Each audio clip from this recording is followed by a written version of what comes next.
I've had like less than 10 readings in my whole life, and a number of them still come back to me as when my life path has taken the path it has. How much of that is, self-fulfilled prophecy, right? But like, it's still there, it still matters. It makes you think about how you're going to, will your way forward in this world for some people. So it's like I have a scorpion on my arm because I'm a Scorpio, It's like I have a Scorpio sign on my back. Yeah, it's because you're a Scorpio. I understand. Yeah. It's a whole thing. Yeah. Now that we're an hour in, should we do a quick intros?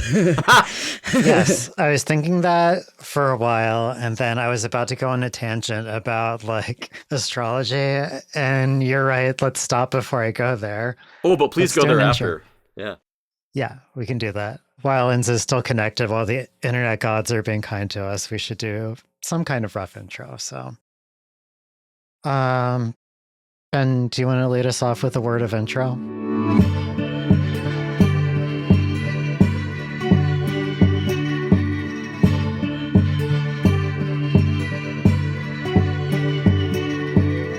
Hey, brats.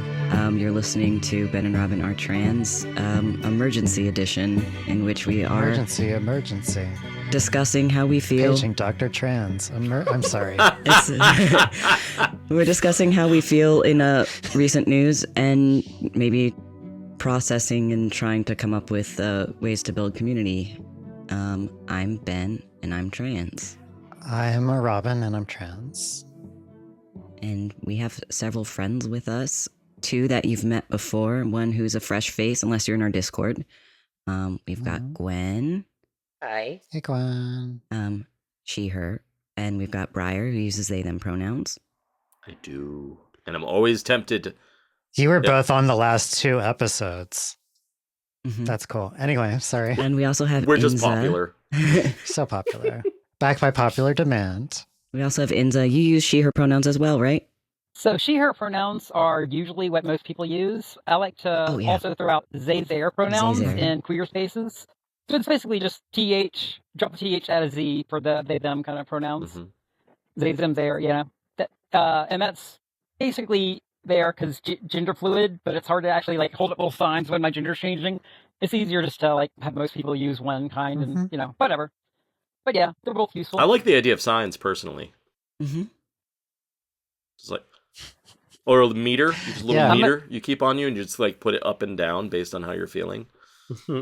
Yeah. Part of my intense eggshell experience was being in love with Ranma 1/2, and Ranma's dad or whatever, like the panda bear that just holds up the little signs. Loved it. But yes, Ynza Morgenstar. Hey, hello everybody. I'm glad you could join us. I'm sorry it's under these circumstances. I was gonna say, like, I'm very happy to have you here. I'm sorry we don't get to do like the proper intro that we do for most guests because it's kind of like this is panic room thing. This is the panic room. Yeah, but we're all It'll tired. Be a good excuse to have me back later. We haven't slept a lot. Exactly. While we're being honest, does anybody else feel like a little bit guilty laughing when we laugh? Because I do a little bit. A little and bit, it but took also me it's like, nice. Yeah. I It took me a few days. Humor. Yeah. I tend to survive through really pitch black gallows humor sometimes. That terrifies my partner, but I mean her sense of humor isn't much lighter in times like this, but I still say things. As long as you understand what your audience is when you're saying those things. Like there have been some times when we've been me and my wife have been in some really bad times, and I don't know how to shut off the dark humor button because it's my survival mechanism. And there have been some times I've been like, "Ooh, I think it's too soon to say that," but here we are, and I've said it. So yeah, joy is so necessary, especially in dark times. Should I read my excerpt from my book? Sure. Oh, yes, please. Yeah.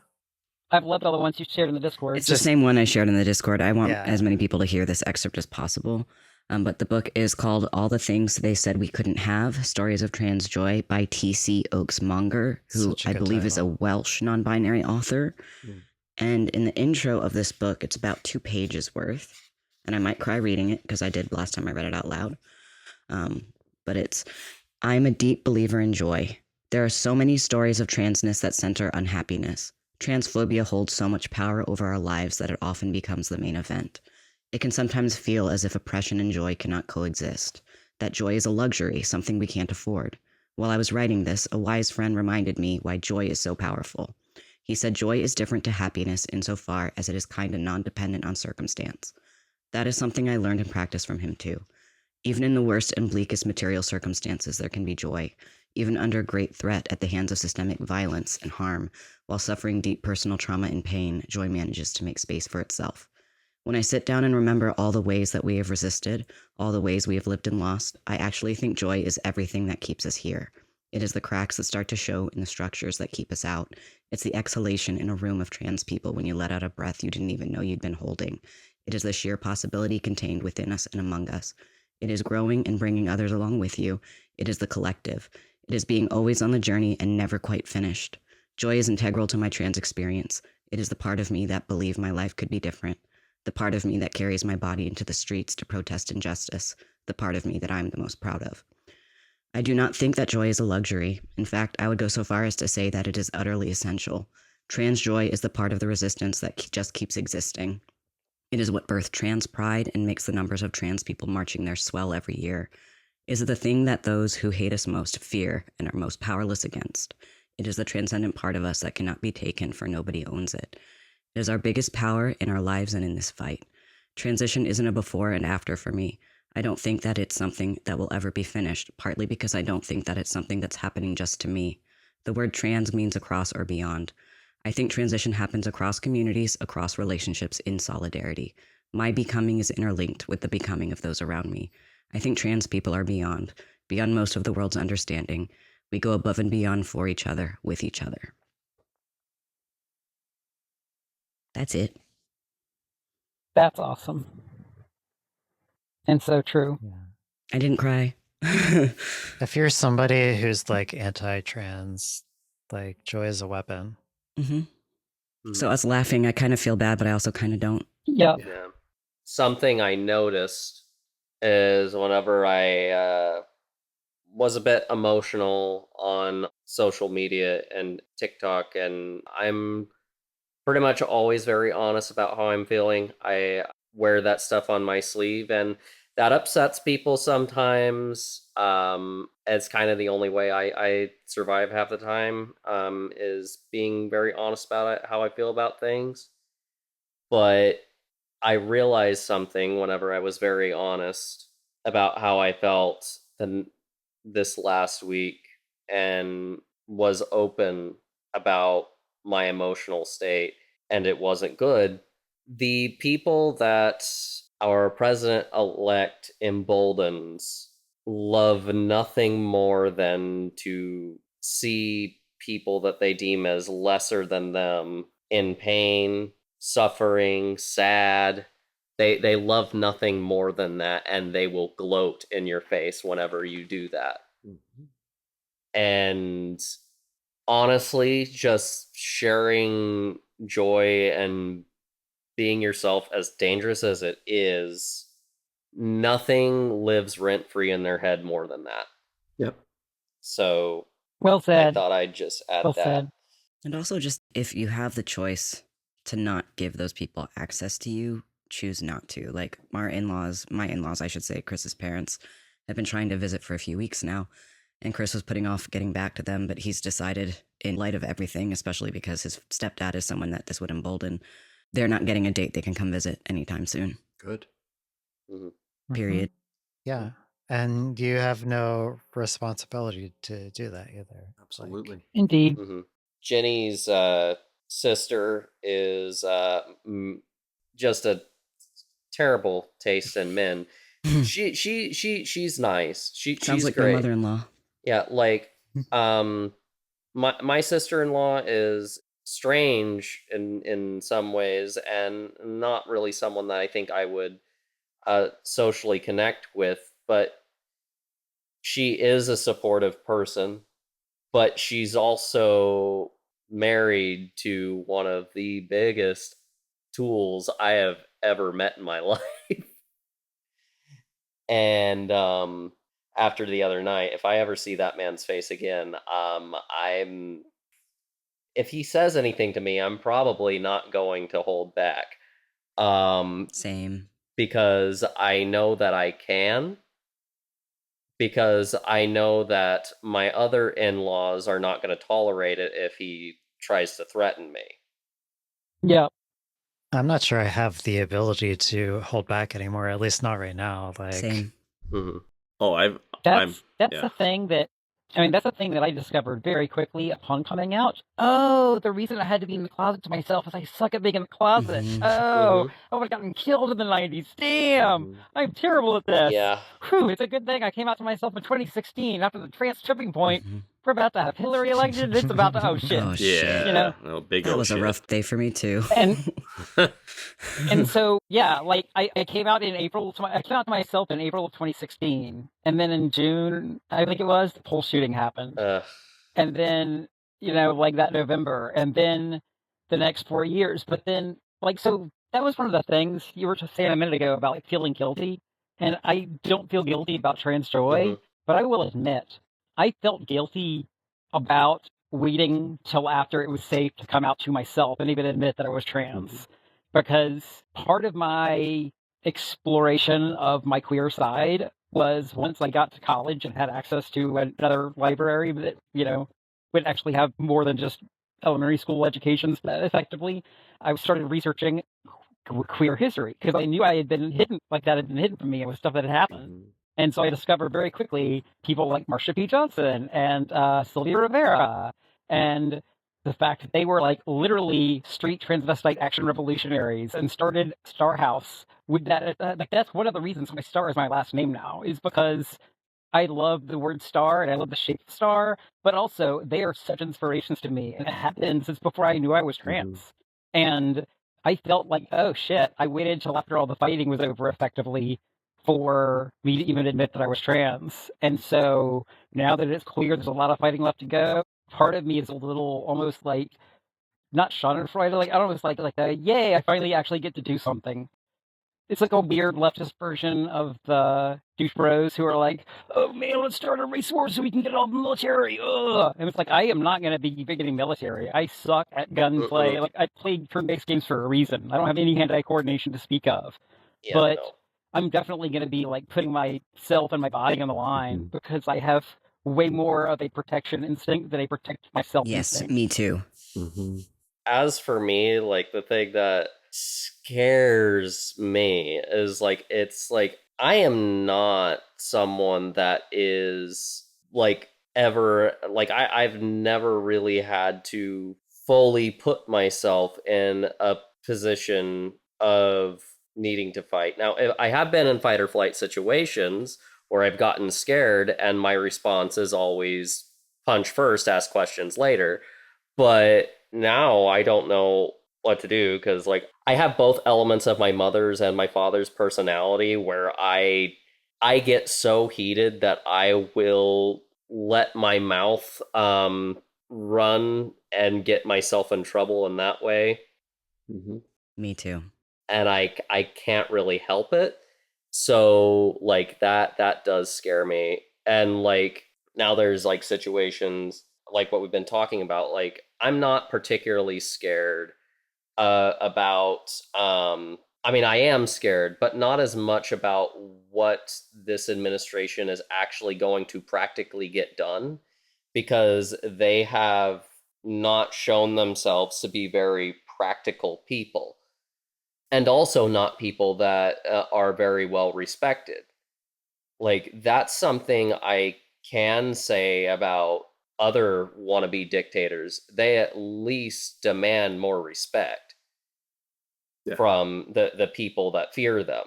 Everyone that fears these people just joke about them all the time. Then they get fired. Yeah.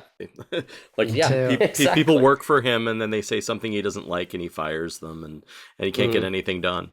Like, say what you will about Hitler, at least he wrote his own book. Exactly. Exactly. Like Trump is like a very lazy dictator. He had more effective loyalists on his side. Yep. Who does Trump have? JD Vance and Steve Bannon? Well, I think the problem with Trump is that he can also easily be convinced because he's really stupid. So if he has enough people trying to convince him, that's when we run into problems. But even then, one thing we should all be reminding each other is the president in general is pretty shitty at having any real power. So yep. It's the fact that it's across the board and it's the Supreme Court that's scary. The fact that he's in. Yep. Yeah, Supreme Court and every other court. Absolutely. Yeah. I mean, I the fears we have in the real world out in daily life are the fears that, we probably had this whole time. I mean, I took a long time to come out in my sexuality and my gender, mainly just because I've always been fucking scared of cisgendered white men. I spent a lot of time around them, never being comfortable. And so that fear kept me from expressing myself outwardly a lot. And, here I am, someone who, like, people tell me I come off as intimidating, and I'm like, that's weird because I don't feel like it. And yet at the same point in time, I have those experiences where someone will get in my face and I'll like maybe not choose to walk away, and then that person will walk away from me. And it's like, so, I know I can use that when I need to, but only if I'm still, keeping my beard on and keeping that man face on when I'm having that interaction. And I don't like that because, like, I'm generally trying to, like, wash away my deep voice and show people that I exist. And, so now, like, these days it's just been, I'm wearing a fucking vest of pins. I found an old vest in my closet and I just started putting pins all over it. And it's like, hey, now you'll see me, like, and I'll be out there and, make sure to be more visible. But it's like, if you're an asshole, don't feel safe. Well, I shared this in the Discord, and it was like I was in the store the other day and I had two really positive experiences, one with a bisexual woman at the counter and one with a trans person at the back counter. And in between those, this old guy violently pushes my cart out of the way, probably because I'm wearing pins and I have a skirt on and Trump just got elected, It's like that was a new experience for me. And part of me was like, and then I'm like, no, I'm not going to do that. Like, and I didn't give him anything. He got nothing. He wanted out of you to get mad. So he walked away, and I got to just tell everyone else how much of an asshole this guy was. I was going to say, was there some joy in that moment of shit, too? Yeah. And a little bit, at the same time, you're like... Well, I mean, I had an adrenaline rush. I was ready to, pounce. So I was, But, like, at the same time, you caused a violent reaction from somebody, which is, like, scary. Yeah. But also, you're like, I caused a violent reaction from an asshole. Yes. Who, like, now I know who to say, like, fuck you to. Yeah, and I'm a punk. So, like, I do like to bring that out when it happens. So it's like, I left him alone, but I made sure to loudly at the register next to him while he was checking out, point out what an asshole he was so he could hear me talk to someone else about it.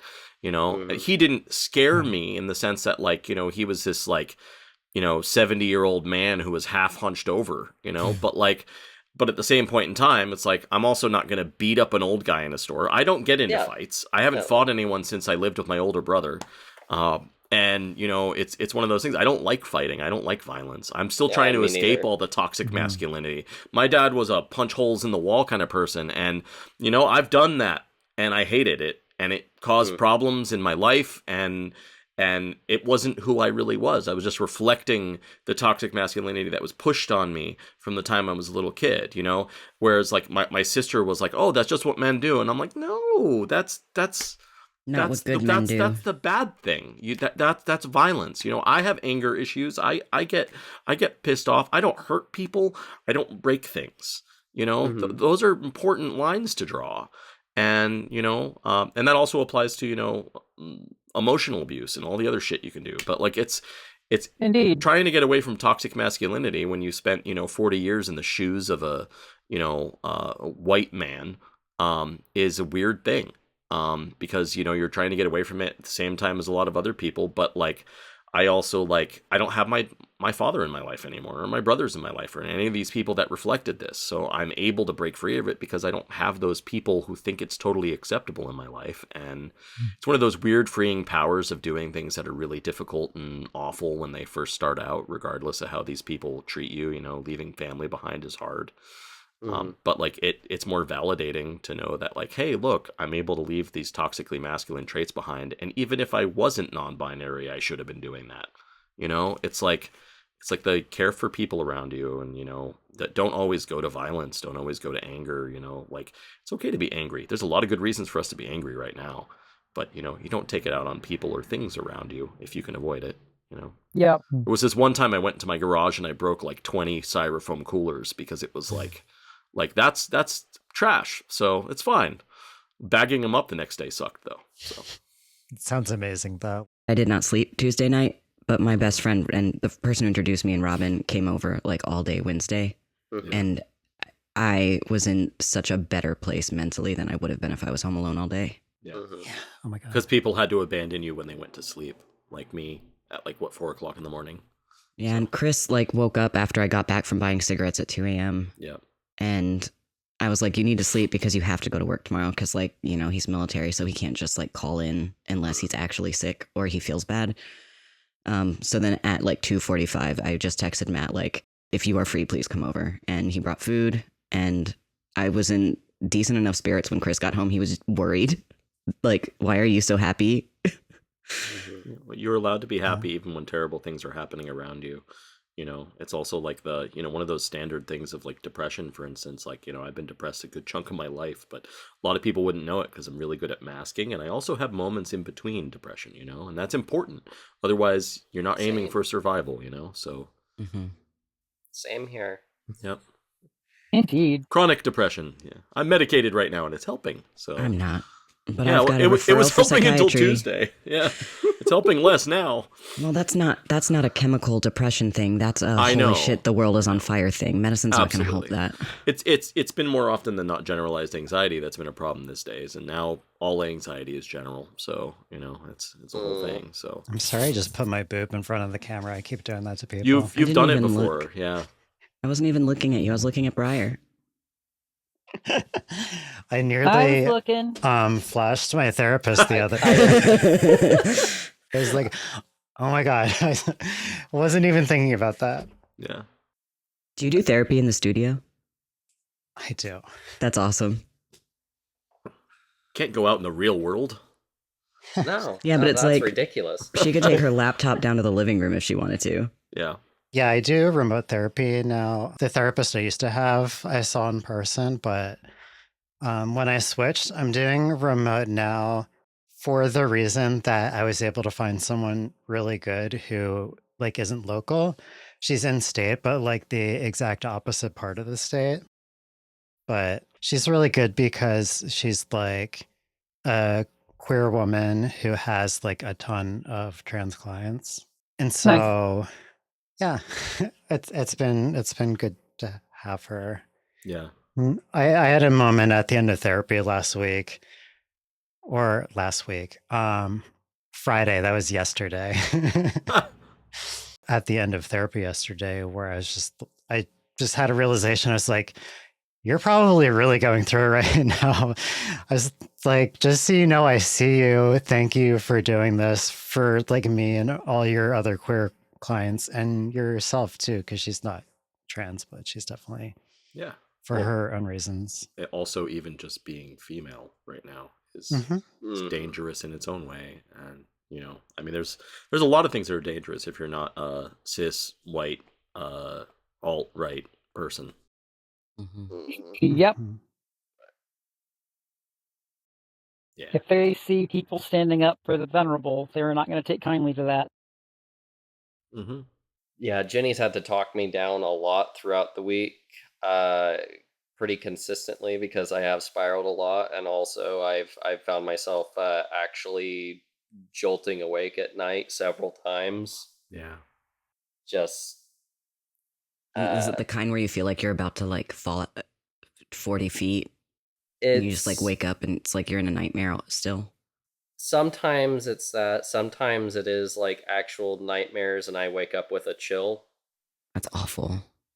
Pumpkin has also been trying to really audition to be an emotional support animal, because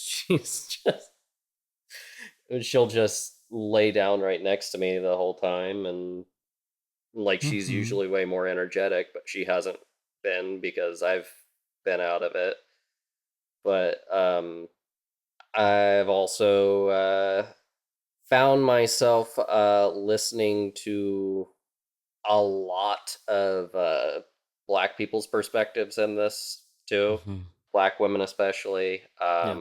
It really sucks because out of all demographics, they're the ones that had turned out the most. And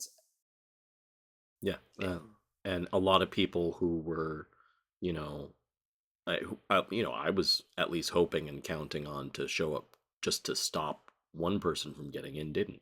We had like 11 million fewer votes than Biden got on the blue side. So there were 11 million voters that didn't show up. And then, it's bizarre, and it's like, it doesn't help that it was a woman of color running for office. Everyone already said no to Hillary real fast, and and then they did it this time with kind of that double negative, and it not showing up is a scary thing sometimes. And it was like I was like, well, there was this many votes in 2020, so I kept expecting to see more roll in, and they just didn't. I think a lot of that was that Harris isn't calling for a ceasefire, and a lot of people she's made mistakes because of that. But Trump says that he will eradicate the West Bank, whereas Harris is just, I mean, unfortunately, as a U.S. politician, you are complicit in Israel just because we have deals with Israel, and you can't just get rid of those, and it sucks, and they should get rid of them. I'm not siding with any of it, but like at the same point in time, it's all bureaucracy and red tape and bullshit. And I feel like most elections are lesser of two evils. You're taking the best choice. I would rather fight for change with Kamala Harris or almost anybody else than with the person we got, because it's going to be that much harder to fight for change. And we have this guy who's saying that within his first day in office, he's supposed to start doing some really sketchy shit. And you're never going to have to vote again. Yeah, well, because while he doesn't outwardly embrace 2025, the Project 2025, he does. He has a lot of parallel. The author. Well, he has parallel things in his plan. So it doesn't really matter what he embraces. We know his plan. It's a whole thing. So. And then you have everyone who it's basically just like, haha, just joking. Project 2025 is the agenda. It's just like, we all fucking knew. Yeah. The people who are actually paying attention knew that the whole time. Yeah. Yeah. Well, they're fooling someone, and those people turned out to vote. Yeah. True absolutely. That. Felicia did a good TikTok today or yesterday about Trump's plan for day one. And that was a good one to listen to, because it was like, I haven't read the document. I've been listening to other people read it to me mostly. I love Felicia so much. Yes. Well, Felicia's good. But for anyone listening, her TikTok is Felicia by nature, all one word. And she spits facts. Nice. It's very useful these days. Yeah. Yeah. I mean, unfortunately, less and less people listen to them, but it is still nice to have. Yeah. It's also a how long are we going to have some of these platforms thing too. So I've actually been. Yeah. I'm going to be sharing my cell phone number with a number of people, just so that it's there in case we ever lose access to our digital tools. And I'm probably going to get a burner cell or two to have around in case of emergencies. Yeah, I mean, we've already lost one TikTok account, and I feel like the situation is just keep making accounts and having to rebuild them and then make a new one, so on and so on. That's why I haven't been on TikTok very much. Is Fair. It feels like as soon as I get something going, I get shut down. Yeah. By the MAGA bots or whatever. Several years ago, I joined TikTok because I heard it was like, oh, it's a lesbian dating app. And I was like, that's funny. I should. Well, okay, it's a lesbian dating app if you're in your 20s and you're in a big city. Okay, never mind. And I'm wasting too much time on this. I need to delete my phone. Otherwise, I will never get anything done. So, yeah, I was on it for maybe 6 weeks at most. I mean, it's honestly really good for trans community when people aren't getting banned, but it's Absolutely. Extremely common. Yeah, they like to say us saying anything remotely queer is hate speech. Yep. It's challenging for sure. Yeah, and I found that all of the moderation and probably all of the like customer service or whatever is just run by bots. Mm-hmm. And so like literally there's nothing you can do. Like I spent a month trying to get in contact with like a human being with TikTok to work something out, but like there aren't any. Like I swear TikTok home office is just like one person in a closet. Yeah, probably. Just like nobody. There's no one to appeal to, yeah.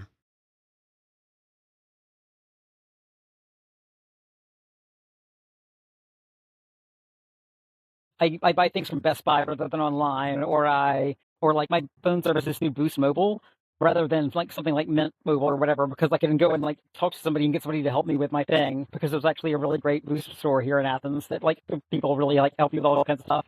So like that, being able to viscerally walk up and talk to somebody about something is very important in my ability to like choose if I'm going to interact with something financially or even at all. Because oh my goodness, trying to just deal with the online website for making sure I could keep my healthcare and my retirement, I eventually had to give up and then spent several days trying to get through people on the phone. There was nowhere I could just go talk to somebody. I had to like eventually, after the third day of trying on the phone, was able to get on and find out that there had been some kind of bureaucratic hiccup somewhere else in the system that meant that I didn't have access to what I was trying to get access onto on the web yet. But there was no message like that anywhere. I had to like fight for days to get that answer out of somebody. It's even worse if you're trying to make political changes happen. Good luck to all of us. Yeah, that's something I wanted to say earlier about the political change thing and voting for the lesser evil. It is very important to always vote for the lesser evil. The way we get the greater evil, like we just did, is by not enough people think it's important to vote for the lesser evil, or who buy into the idea that voting for the lesser evil is how you get evil. Technically true. Or protesting and not evil, voting at all. Yeah. That's what I'm saying. Like just who don't vote at all, kind of thing. But the way to actually do that is to not vote only for every 4 years or even every 2 years. You have to be voting for the most liberal person at your local level, who will then be able to get into the system. And then once they have more liberal people being voted in everywhere, it's going to work its way up. That's how the Republican Party got taken over by the crazy people, because they always voted for the most conservative crazy person, and they kept winning the primaries. And then when you get to the general election, somebody who doesn't really pay attention is looking at, oh, here is somebody with an R and here's somebody with a D. And we've had D in our office for 4 years. So why don't we just pick the person with the R? Because they aren't even paying attention to what really nut job stuff is being said in the primary. And so they literally have no idea that crypto-fascism is around the corner. Yeah. Well, we also had a huge number of like 18 to 25 males show up and vote for Trump that weren't expected to vote at all, because usually early age individuals don't vote. And, you know, when you have people like Elon Musk offering $1 million, you know, a day lottery to these people for spreading his bullshit around, I mean, these idiots, you know, fall for all that shit. Like I could see my younger brother, who I no longer talk to, having been easily swept up in that. And the reason I don't talk to him is because of that kind of shit. So, and you also have the Andrew Tates and Joe Rogans of the world to thank for that too. Absolutely. And Alex Jones, you know, who's now mostly irrelevant, but was a very bad person who basically was saying Sandy Hook didn't happen and all that. And that's when he got sued and lost all of his money. And, you know, he's still a D-bag, but, you know. I highly recommend anyone who wants, like, to feel smug, just to watch the moment that the lawyer pointed out that they sent all the evidence they needed to them or email.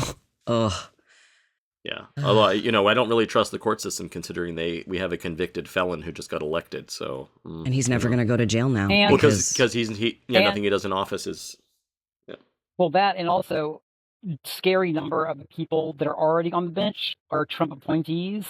And yes, some of them are the kind of Trump appointees who are going to rule against him, like they already have multiple times, about the whole whether the 2020 was stolen. But some of them are Eileen Cannons, and they're just going to be like, oh, whatever you say, dear leader. And it's just going to get bad if the more of those kind of people get on the bench. But, I mean, we have 2 months to beg Biden to do executive orders.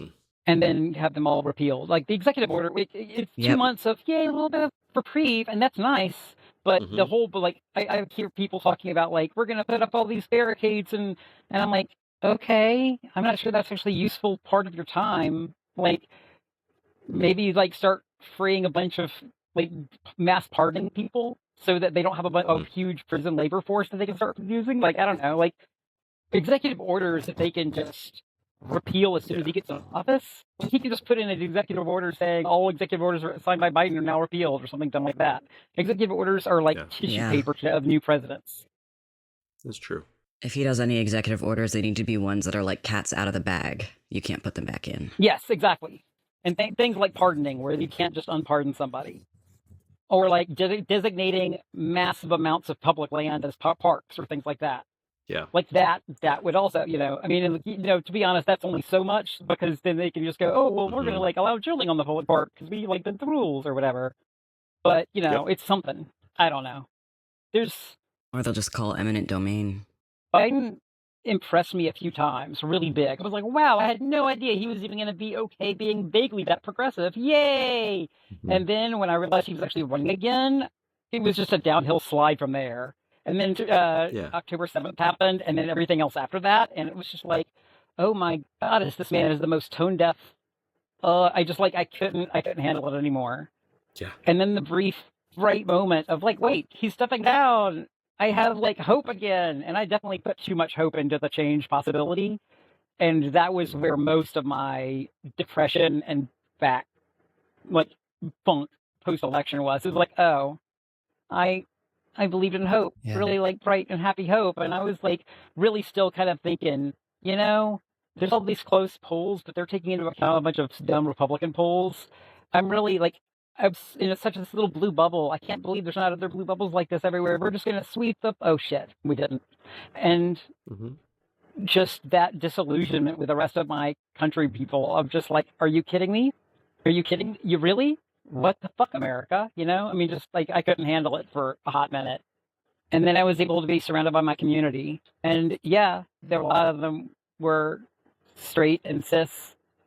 Just accomplices, but a lot of them were also the friends and family of queer people in that same community, and regardless, we were all showing up for each other, and it was just such a healing moment to that I have those people at my back, and they have me at their back. Yeah, this is like the worst, like I told you so moment, but I had I was gonna say as soon as Biden announced that he was running again, but really as soon as Trump announced he was running again, I just like immediately knew well, he's going to win again. Just like not much of a question in my mind. And because of that, I spent so much time just trying not to think about politics at all, because I just don't have the emotional bandwidth for it right now. I still don't right now, but I was not really engaging with it until election day, essentially. So most of my conversations about politics with people, aside from the episode that we did about politics, obviously, but most of my political speech has been basically just trying to gently remind people to get everything in order and get yourself prepared and everything, because I don't want this whole thing to just be the politics aspect, but I'll just go ahead and briefly do my rant about the political side of it, which is obviously the stuff that Trump and his cabinet members and everything do while he's in office are a very big deal. But even if Trump were to die right now today before ever taking office, it's still going to be a Republican in office. And the main thing that matters is the courts. And at least for trans people, the thing that matters is the courts and the judges that are being appointed all over the country. And as long as there's a Republican there, that's an issue, because these people have lifetime appointments, which means that anything that happens at the local and state level, if it gets challenged by somebody, eventually the odds are pretty good that it's going to land in court with one of Trump's judges.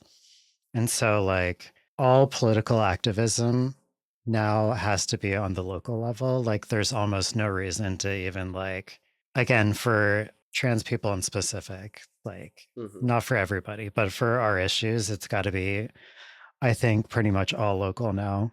And like, there's a lot of places that there's not a lot that you can do to prevent these things. And that's just our reality now for probably the rest of our lifetimes. And so, like, in my mind, the most important things right now are politically local activism, state level activism. And aside from that, just like community building, like banding together. Having safe spaces available if you have the room.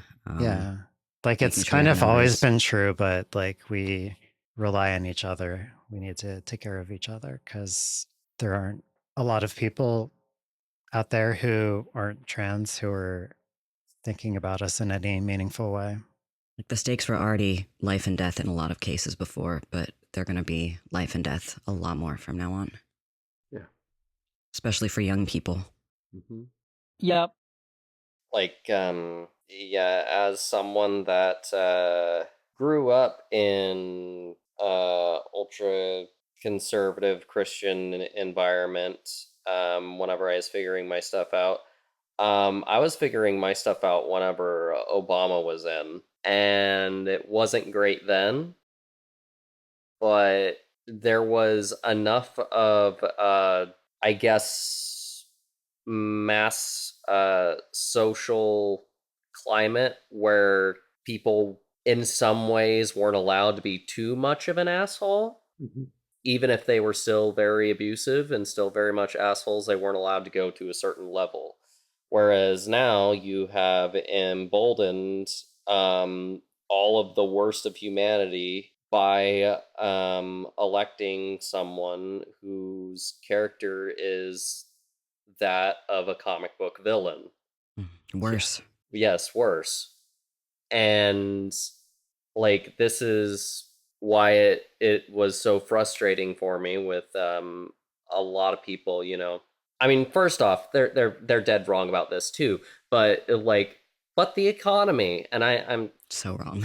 Like, that I could go all day and night about that, but I don't have time. Yeah. But like, the thing is that at the end of the day, even if you felt the economy was not great, you still chose to allow the leader of the free world to be someone with some of the most repugnant character that we have ever seen at this scale.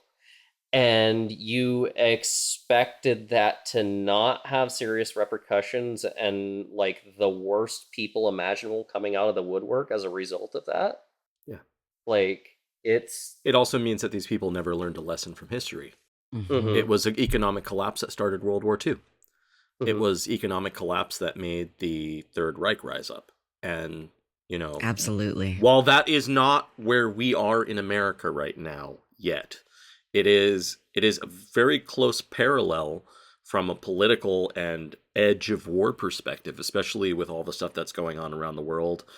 You know, Russia's just looking for us to destabilize. That's why they were trying to destabilize during the election. All this other kind of stuff. And it's like, you know, like Trump loves to talk good things about, you know, Putin. And it's like, yeah, that's only because he's trying to keep him from invading when we become weak. And he also just wants to be Putin, but here. Yeah, he does. But he also doesn't want us to be like it is in Russia. He'll talk shit about that all day long because people who are going to be dictators or oppressors do not see that in themselves. You know, Trump probably thinks he's a hero.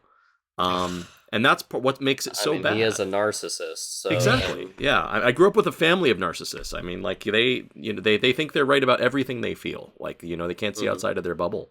And, you know, the bad guys always feel like the good guys, you know, it's just how it works. Hardly anyone goes out there to be a bad guy. Yes, those people do exist, but like, you know, usually not when they're trying to run for a high office in the world. And, you know, we have all these other countries that are pretty close to parallel with us as far as like what it's like living, you know, as an average citizen. In some cases, even better because, you know, they have socialized medicine and all that kind of stuff too. And things get bad there. They're not this crazy. I mean, to have this happen twice, and after he was proven to be who he was, and now go into this again with all this stuff that's obviously true.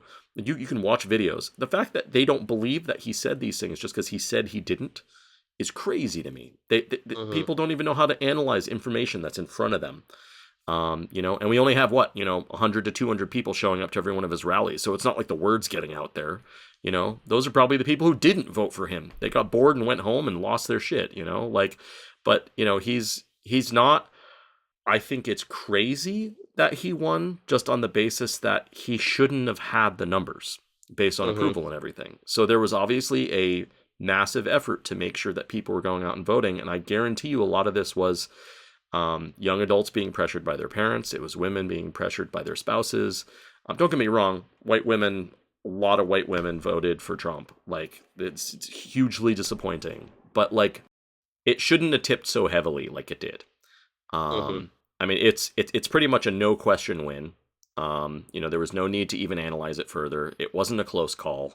It wasn't a not close call, but it wasn't a big enough margin to be of any risk. And now we have someone who has literally threatened warfare, and who's going to continue doing even worse war crimes than what, our country has already been up to, and who, is big on G side and, wants to make sure that none of us have, safety. And, I mean, I'm lucky being non-binary and being someone who can easily pass as male, as binary.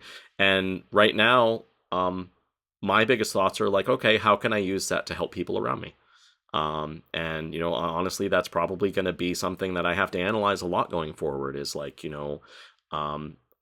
can use my privilege to assist people, and I can take advantage of that. And that's, part of the getting involved with my community locally, which is harder to do, especially for someone like me. I have a lot easier time being in front of a computer than going out into rooms where I don't know if people are masking or if they're sick, because I'm still masking. And, so it makes it a challenging thing for me.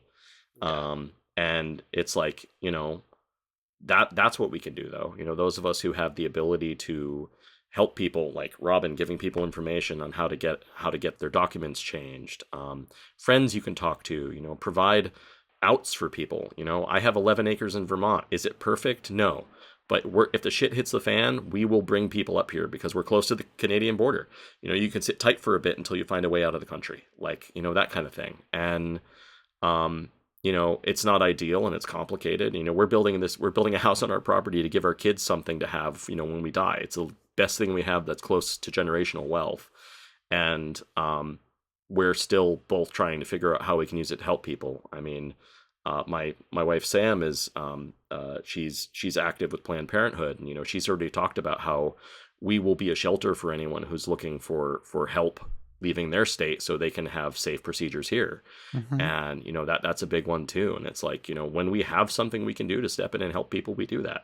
That's why I'm planning on getting a burner cell phone. It's I can give that number to people I know who have better access to helping people than I do, and I can just be that person at the end. And who knows? Hopefully, we never even get there. But those are the fears we're living in right now. Yeah, that's the thing is I'm trying to find a balance and not become too alarmist, because that is damaging in and of itself. It's only going to make people feel complete and utter despair and not have any desire to try to live. And I don't want to be that person. Especially not living is super powerful right now. I mean, you gotta live through this. If nothing else, live through spite. It's what I have been doing through my grief, being estranged from my parents. So yeah, I can tap right back into it. I mean, and that, I'll admit, as someone that has lived out of spite for a very long time, under better circumstances, I'll admit, the night of the election, and I was hearing that left and right, it did actually irritate me, because it just kind of felt like salt in the wound at the time. It's exhausting to live through spite. Yeah.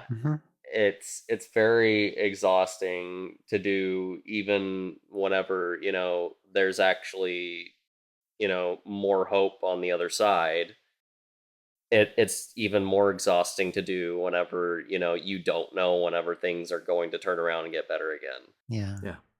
Jenny's parents have 2 houses that they're making for like whenever they retire, and they're doing that as kind of just like a plan. This was before any of this happened, like a safety net. Like a safety net in a way, but more so just to get out of like the city, because they're not necessarily city people anyway, and just have this own little private life that is there for them and close family and stuff. And originally, before all this happened, Ginny and I had planned to just whenever the time eventually came, to just move into her grandmother's house down the road whenever she moved out. But that's a lot of people around that area, a lot of traffic, and it's scary, because it's just like, okay, if this gets really bad, I don't think we want to be, that visible out around a ton of other people all the time. And I really don't like to think about that, but it's kind of, I have to now. Yeah, I already have agoraphobia, and I have since before COVID. It is not even up to 11, it's up to like 1100 right now. Yeah, we're in a like paradoxical moment where visibility is like the most important it's ever been in history, and also it's extremely scary right now. So like I have always had a policy of like not pushing anybody into visibility, because like there's real safety issues. And so like I'm never going to make that judgment for somebody else. But for me, like I am very scared, but also part of me like also wants to be more visible out of spite, if nothing else. Number one. And number two, like I've had mixed experiences this week being at work, because like first of all, this is the first day since the election that I've actually had a day off. So like I have not had a good chance to like let things settle and process. Like day one after it happened, I had to go to work early in the morning, and I was literally just like crying at work for an hour or two. And nothing I could do about that. It is what it is. Can't call out sick when you're the one in charge. So one interaction I had this week was one of my customers was trans, and we didn't have a conversation like, hey, you're trans, I'm trans too, because like don't do that in general. But like we, you can tell like through the telepathic link or whatever, like we're just kind of like, hey, how you doing? That kind of thing.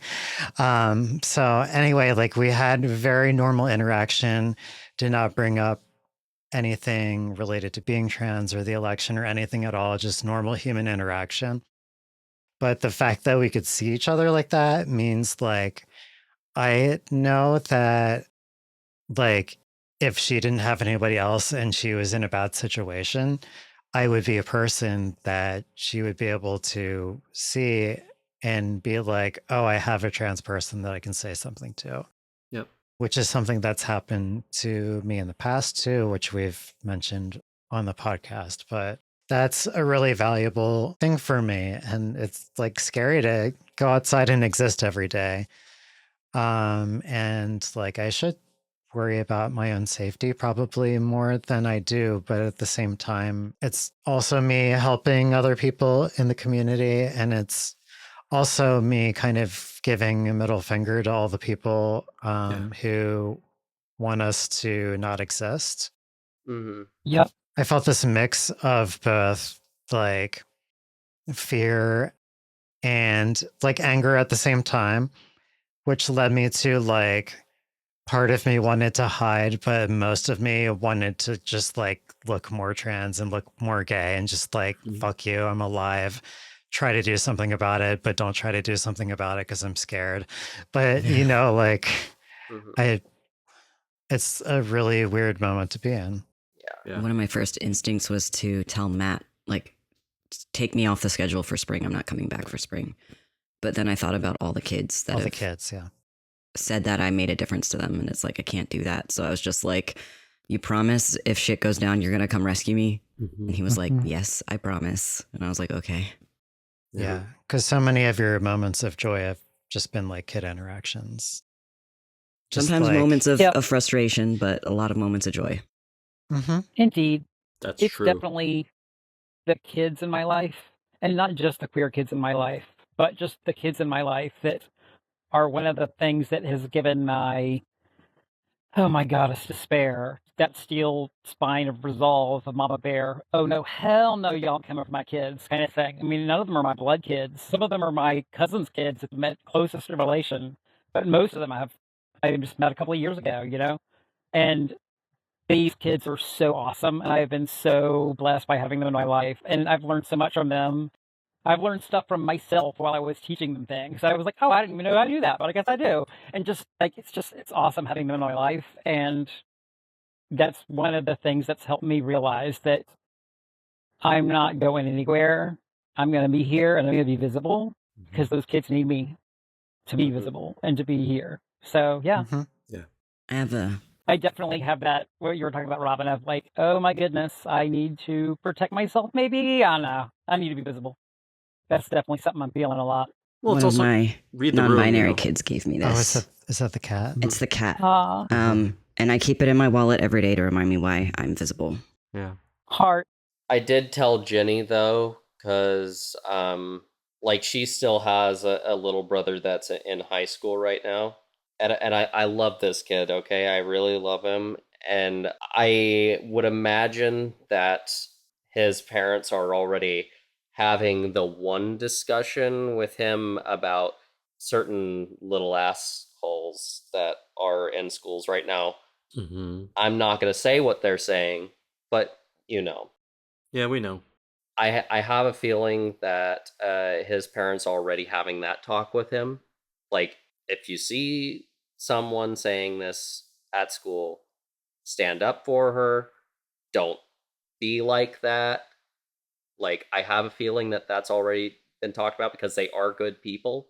But at the same time, I realized, and I told Jenny, it's like, I think we have to have a discussion with him, like me and you, for his personal safety, to not be so vocal about having a trans sister or trans sister-in-law, because that would be very dangerous for him, actually probably more than for us, because they haven't seen us, but they know him, and also he's kind of this little scrawny kid. Yeah.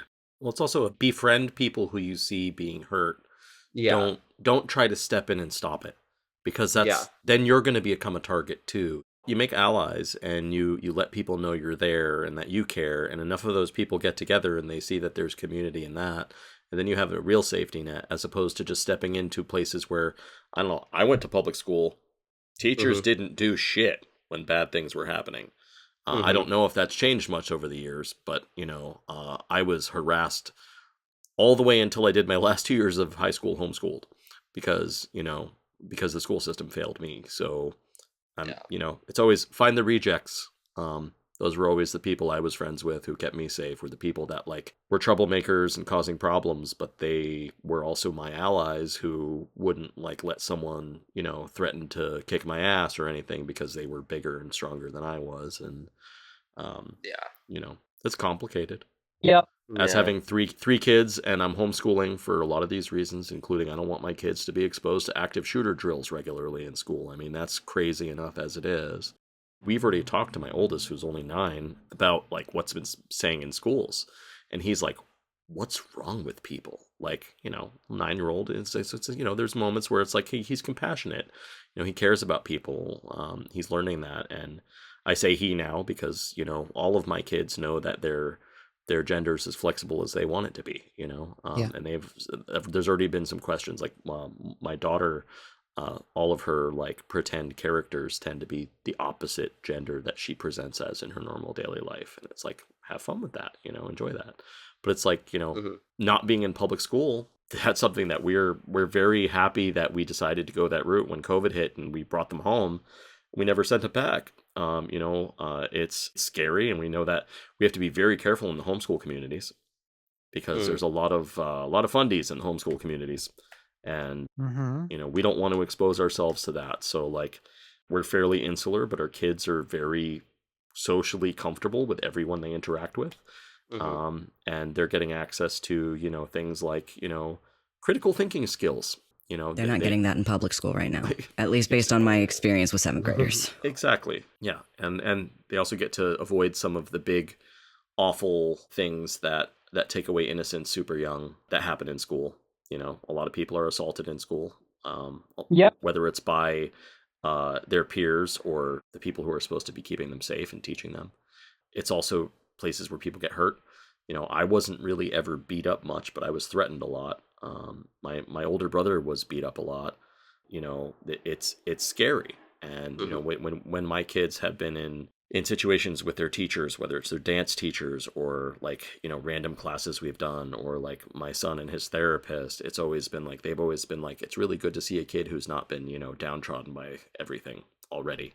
And it's like, I think back and it's like, yeah, by the time I was 10, that's when things really started to hit the fan with my, with my bullying and stuff in school. And I feel like I tangented away from something that we were at. But hey, I mean, education's still relevant because they're gutting it. So yeah, I think exactly. we're all we've all been afforded enough room to have plenty of tangents right now. Yeah. It's and I could go on for days about the parenting stuff too. It's not like I don't have many peers with kids the same age as mine, which is its own challenging thing, but like, it's complicated, and it's amazing to see, from the perspective of a parent who's, out to their children, and my kids will like, step in and say, no, my dad's pronouns are they, them. And it's like, I'm just dad because I didn't come out until after we'd already established that. And now it's a comfortable word to use, and so it's a whole thing. But yeah, parenting is scary right now. I have 2 girls. That's scary enough. In this world, especially this week, it's starting to look real scary. Again, we're glad to be in Vermont.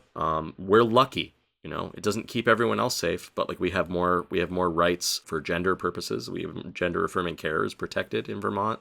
We codified abortion rights. If there was anywhere I could be in the States, it would probably be in the Northeast or the West Coast.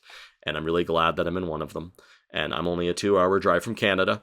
If things go real bad, I even have a kayak. I can hop in the river and go to Canada if I need to, So it's like, we have options, and we also have the woods. And there's a lot of them, and there's no one out there.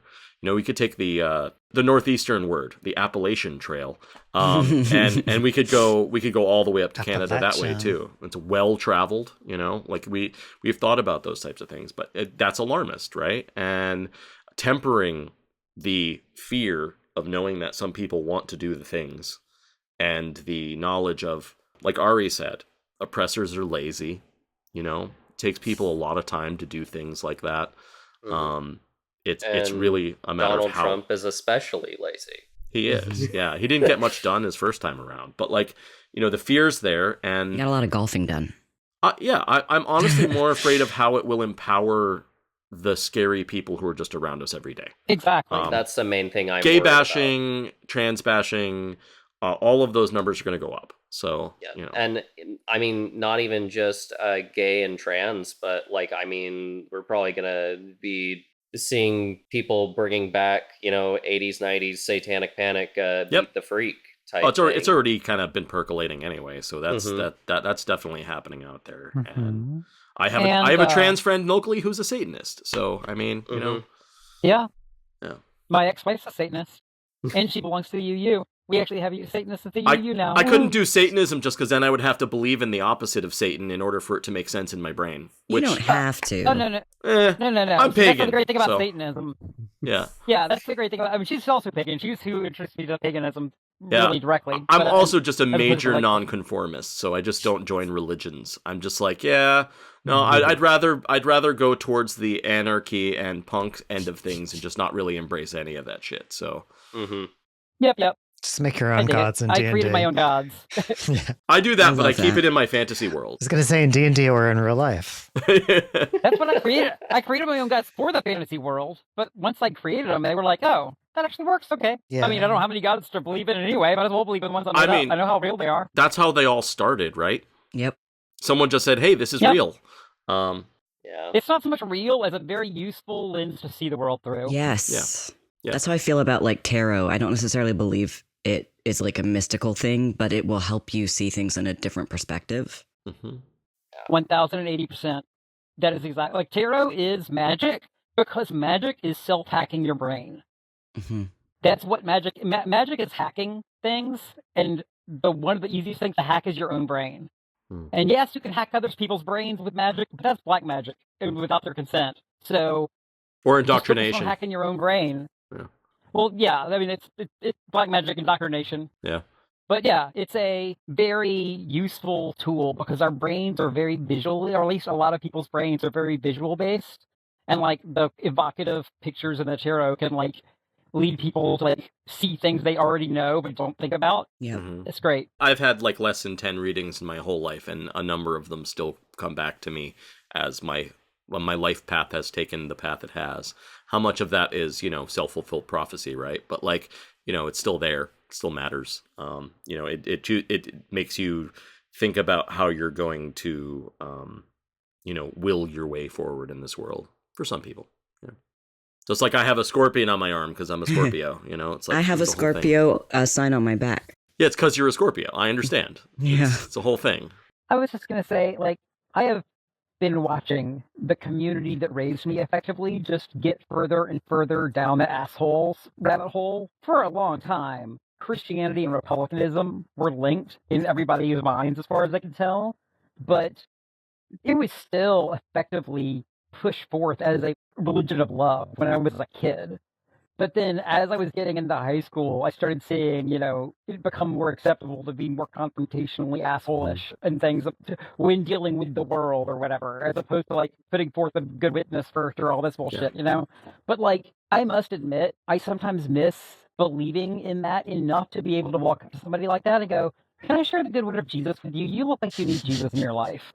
To the kind of people that I know probably think of themselves as Christians, just to catch them flat-footed about the fact that they're acting so unchristian-like, And like, you look like you need Jesus in your life. Have you heard the word of Jesus? He's the Prince of Peace, and you have a lot of hate in your life, and Jesus can wash that hate away if you just let him into your heart, There's no need for hate. There's a reason people like missionary service. It's very, it's a high. People do it because it's a high. It's a dopamine rush. It's something that gives you a positive reaction. I've heard a lot of people who've been doing deconstruction talking about that. Oh yeah. Like how it's like, it was like you feel this really great buzz when you're like, you're sharing this thing you're really proud of that's really special and that's gonna, maybe save someone's life or their soul.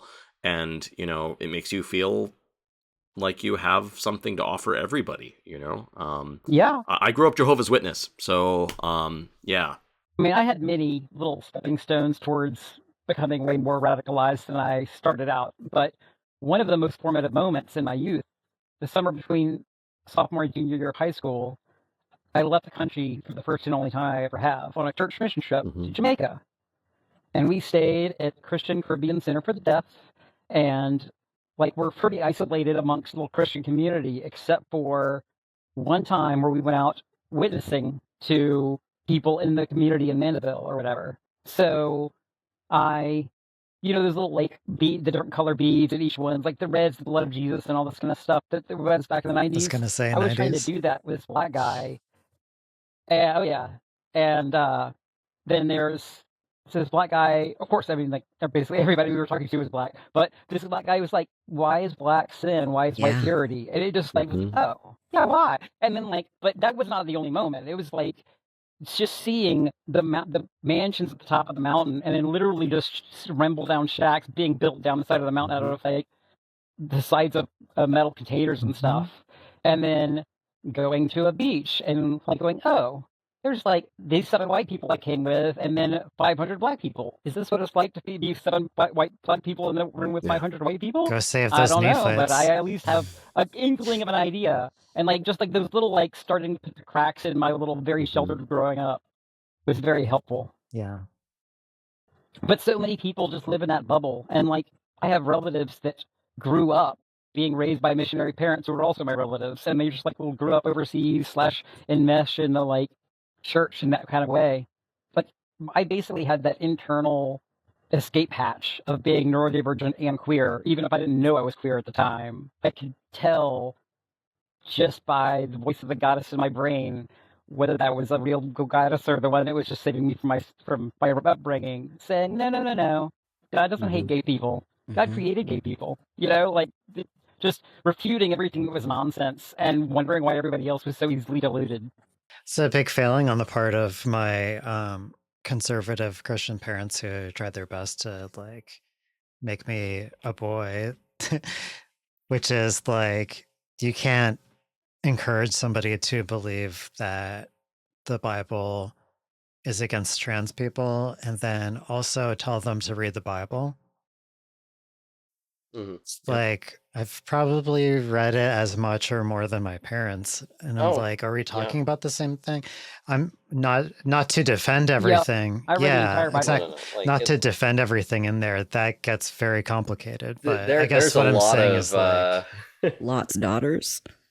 Yeah. Ooh. Oh yeah. I mean, yeah. No, there's a lot of There are too many writers. That's the problem. There's too many writers. It's just a mess. Some of them were really nice and like peaceful and had some good things to say, and others were like really bad.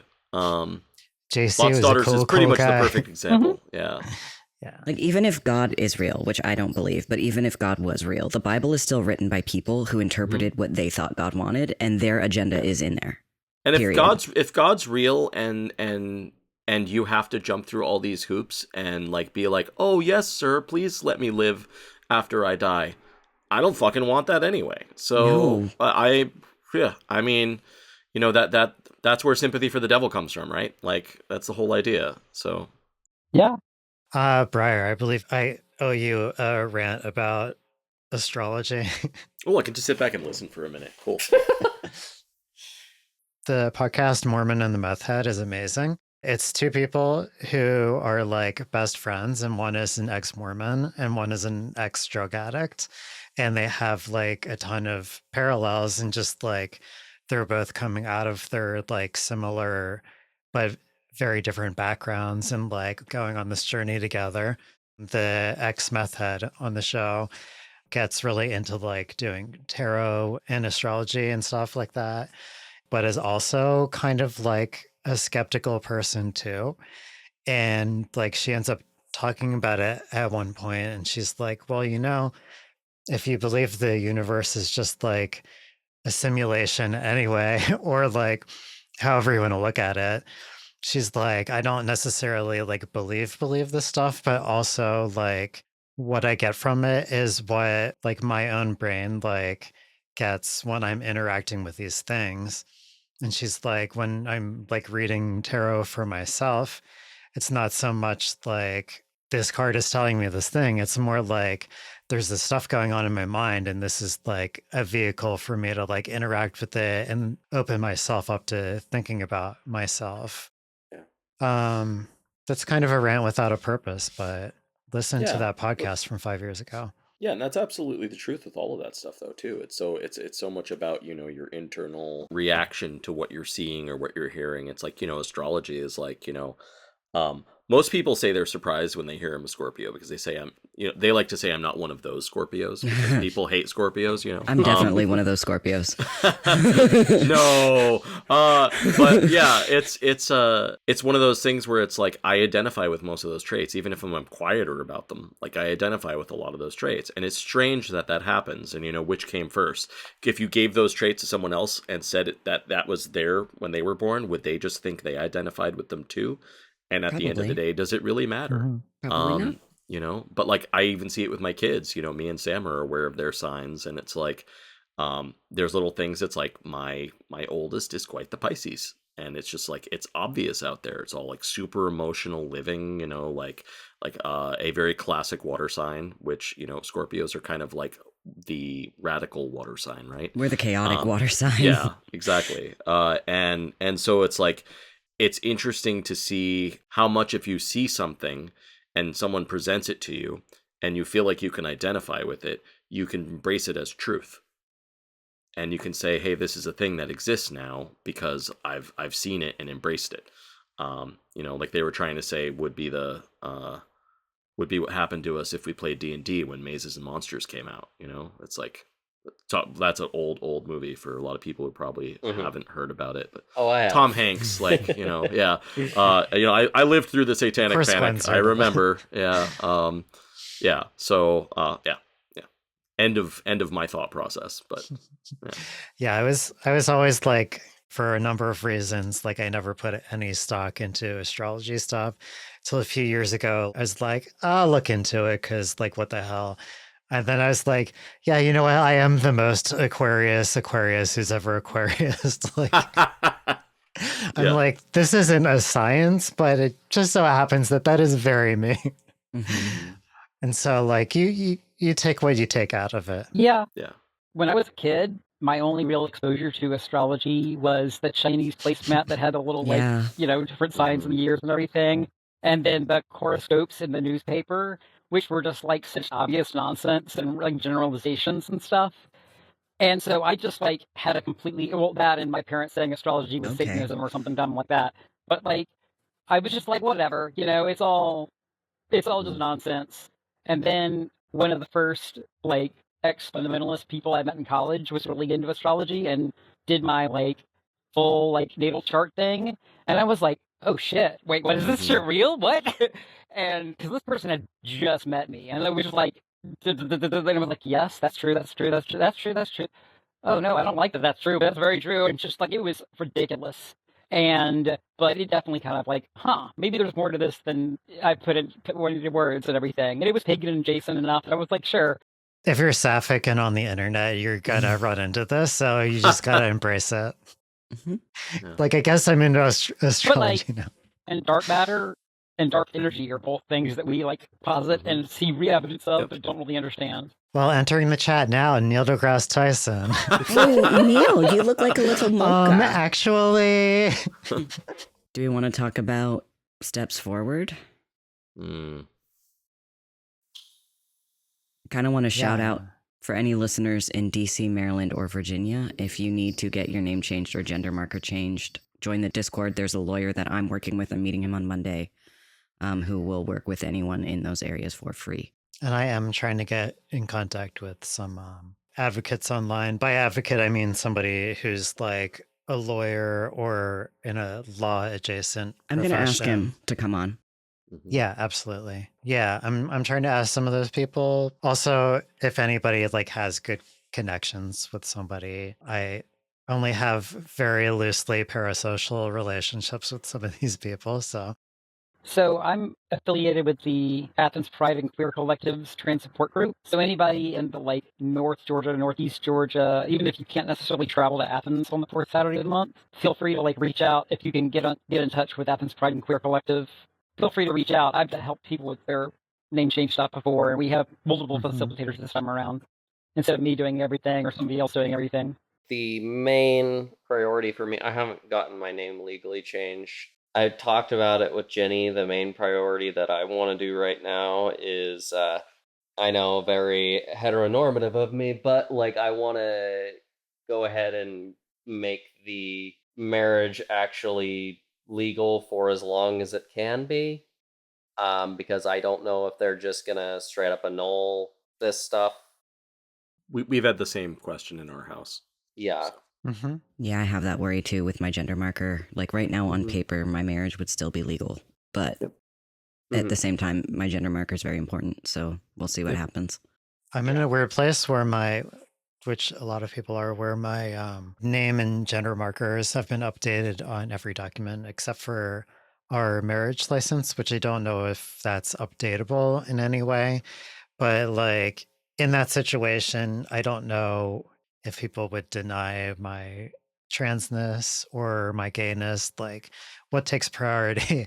Am I gay married or am I like trans? How do you want to invalidate me? So I don't know what to do with that, but yeah, but like desperate times call for desperate measures, I guess. So I already proposed to her whenever I moved in because I'm very forward that way. But we've been putting it off because we were trying to figure out the right time to do it how we wanted to. But now it's turned into more of just let's make it legal now and then figure out the rest of it later.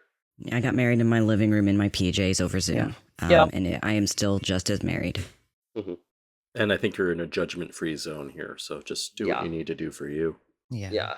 Either way, Gwen, you're going to be gay married as fuck.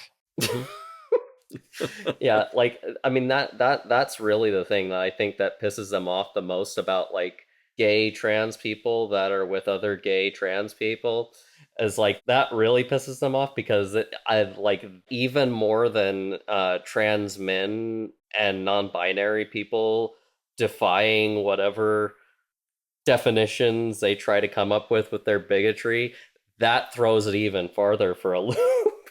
Mm-hmm.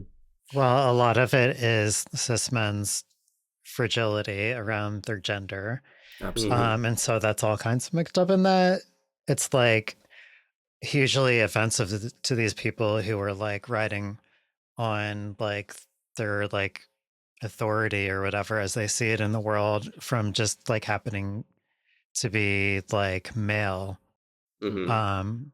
They've been taught all their life that their gender is fragile, so they have to protect it at all moments, and it's going to get attacked by other men at all moments.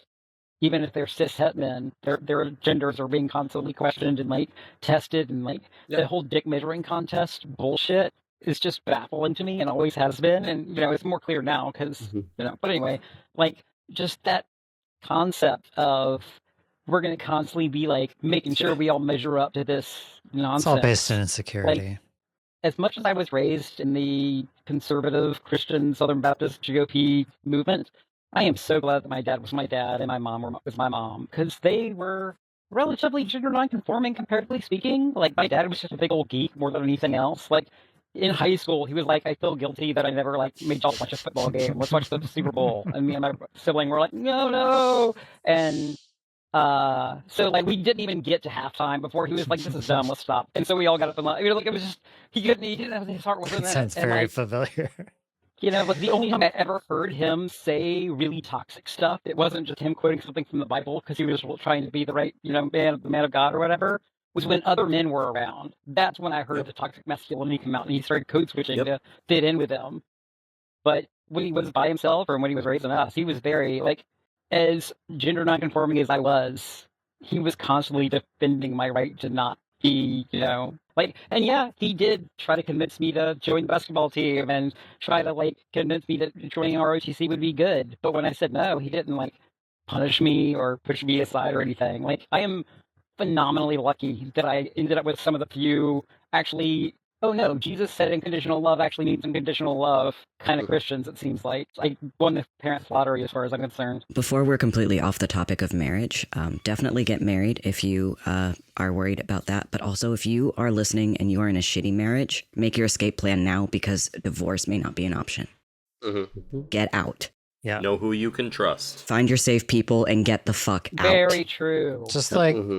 If you haven't listened to it already, I think like our 4th episode, maybe like really early on was the one with our friends from Transmission. And like our friend, Sarah, who's on the Discord, like heroically read the entire Project 2025 document. Yep. It was good. And like, so she knows this stuff and they'll say that plan isn't happening or whatever, but it's like in the DNA of like everybody involved in this administration. But there is a lot of stuff in there like that where, I don't know, just go listen to it. I don't want to get all into that right now, but yeah. One of the good things about all this is that Trump thinks he got a mandate to do all the shit he's going to do, when he didn't. He got a bunch of people who are too ignorant to know better and or who thought that he could actually fix the economy when he's just going to be working on tanking it. And so once he overreaches really bad, it's going to be our jobs and everybody's jobs, not just our jobs, but like everybody who wanted something different's job to go, yay, glad you're on our team now, let's all help. As opposed to like, I don't know, when did you not vote for, like we need to be able to be there for the people that are just waking up. Because everybody wakes up at a different time. And some people are so scared for their families, they sometimes put themselves back to sleep just to like get through the day. And it's fucked up, and I'm screaming mad about it. But the way that we can beat Trump is with some of the people that voted for Trump. Yeah, like this is the thing that is really frustrating because me and Jenny are both very spiteful people. But like, I do know if this gets as bad as we fear it's going to, it is going to turn into enemy of my enemy rather than, sticking with people who were always nice to me.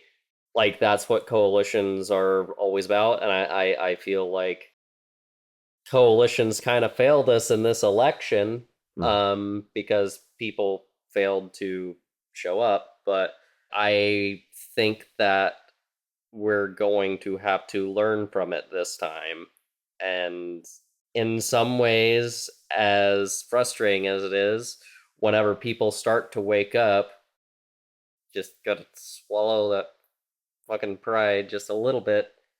Yeah, but I'm not going to be trying to convince anyone. They have to come to that sense themselves. Absolutely. Like it's tough love. Yep. Like, yeah.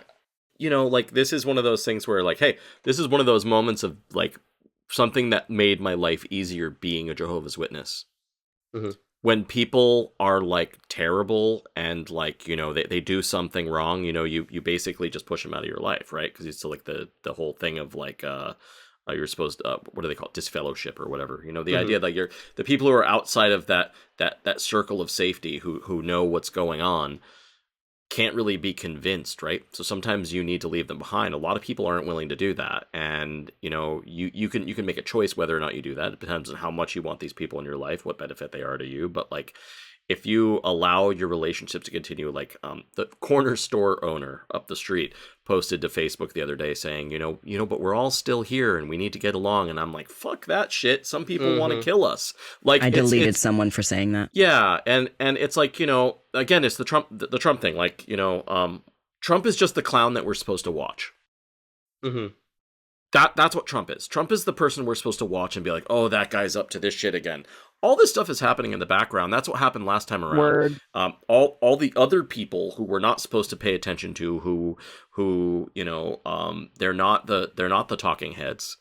Those are the people who are going out and making changes behind our backs. And Trump distracts us, and suddenly you see a new bill pass. Trump distracts us, and that's how it's going to happen, just like it always happens. I mean, it happens with the Democrats who win the office too. It's how it always works.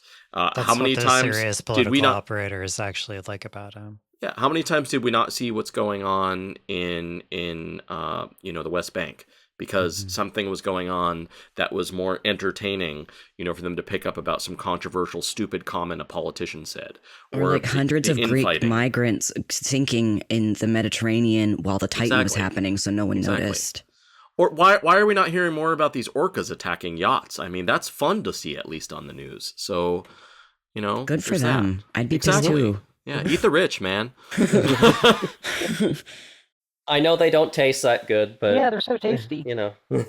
That's not the point. I mean, they'll probably help those orcas survive. Climate change. So there's a reason why they have fatted calves, because it's all like that rich, like normal meat or whatever. Well, I guess what we can all hope for is that all of these rich people get on a Titanic. Please. Take a pleasure cruise straight to hell. The Titan Part 2. Yeah. Right. Or they can just get on one of Elon's shuttles.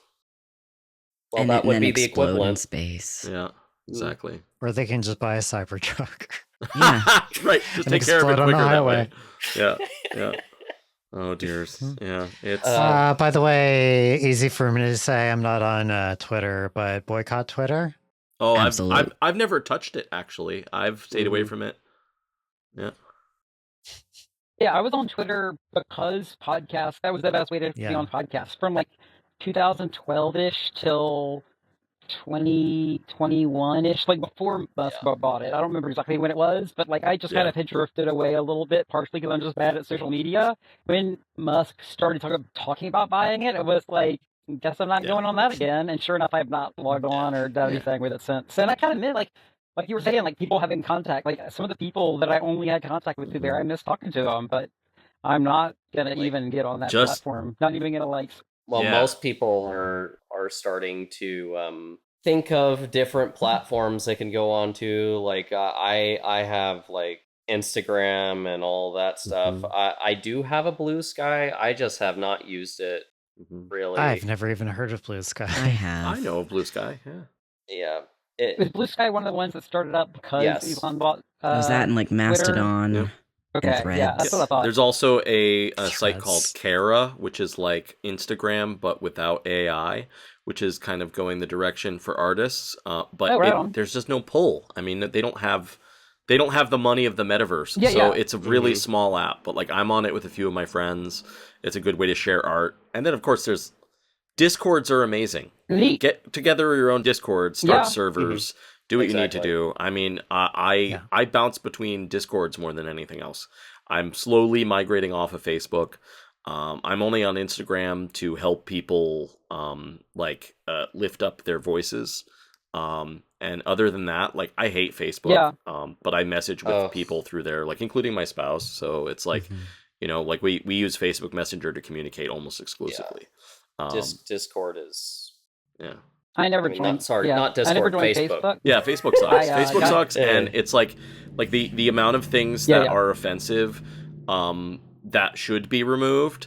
But if you call someone a cis white man in an offensive way, you'll get a 30-day suspension. Yeah, so I say Twitter, this as someone who lost my account. So you know, it's just been Twitter longer than Twitter has. Is there a non-offensive way to tell someone they're cis and white? Is there not to cisgendered white people? Yes. First of all, you can't use the word cis. They don't identify with it. It's a slur. Yeah. Which is great, and I love it, and I'll keep using it if that's what it takes. So honestly, it sounding like sissy is probably why they think it's a slur. Probably. They probably don't even understand what it means. Yeah, exactly. They basically think it's invented, and they don't. Yeah, I don't know. There's just so many dumb things about it. Well, they also don't understand what gender means, you know? I mean, they don't understand biology. Like, they don't understand biology. They don't understand the lexicon. Anyone who would get offended by the term. There are plenty of great, like, cisgendered allies in my life. There are plenty of great cisgendered people, but anyone who would get offended by the term probably has a problem that we already wouldn't get along with them, you know? Mm-hmm. So it's just an unwillingness to learn. That is really it right there. People who, whenever they decide they're done cooking, and whether that's at age 12 or age 18 or whatever, they're like, nope, I have now perfectly achieved existence. And if I try to like learn new things or update my informational definitions of things, I am betraying my soul self. I'm like betraying my Christian upbringing. I'm betraying whatever. And they're like, no, you're just continuing to learn and grow like a living organism, as opposed to stagnating and calcifying like a dead one. If you aren't learning, you aren't living. No, not living at all. I mean, I will say, I think it probably took until the immediate aftermath of this second election you're talking about Christian upbringing, to fully break away from like deep-seated fears that I know are irrational, but I have done like a lot of work to try and get over it, like the whole going to hell thing. After this, it's just like, no, there is no way. If it is between the two of us and one of us is going to hell, it's not going to be me. It's going to be the people that are threatening to assault women because they think they can now. Yeah. I think they just got the names backwards. Exactly. Yeah. It's it's crazy that people would think that. Well, it's also like people who aren't even embracing like Jesus, right? Like, I mean, I grew up Jehovah's Witness. I obviously have one particular slant of the Bible in that I only read one version, and it was their version.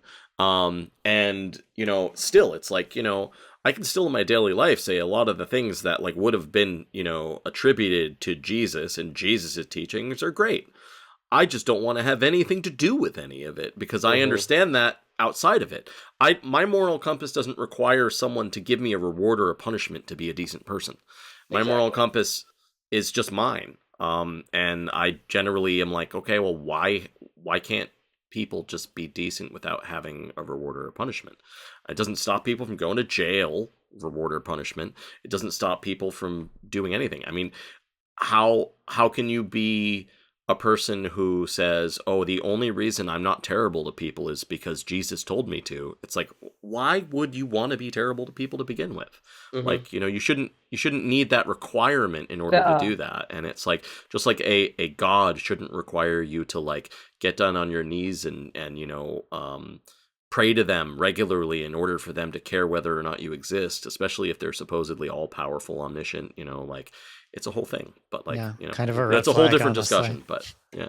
See, that's the thing about that worldview.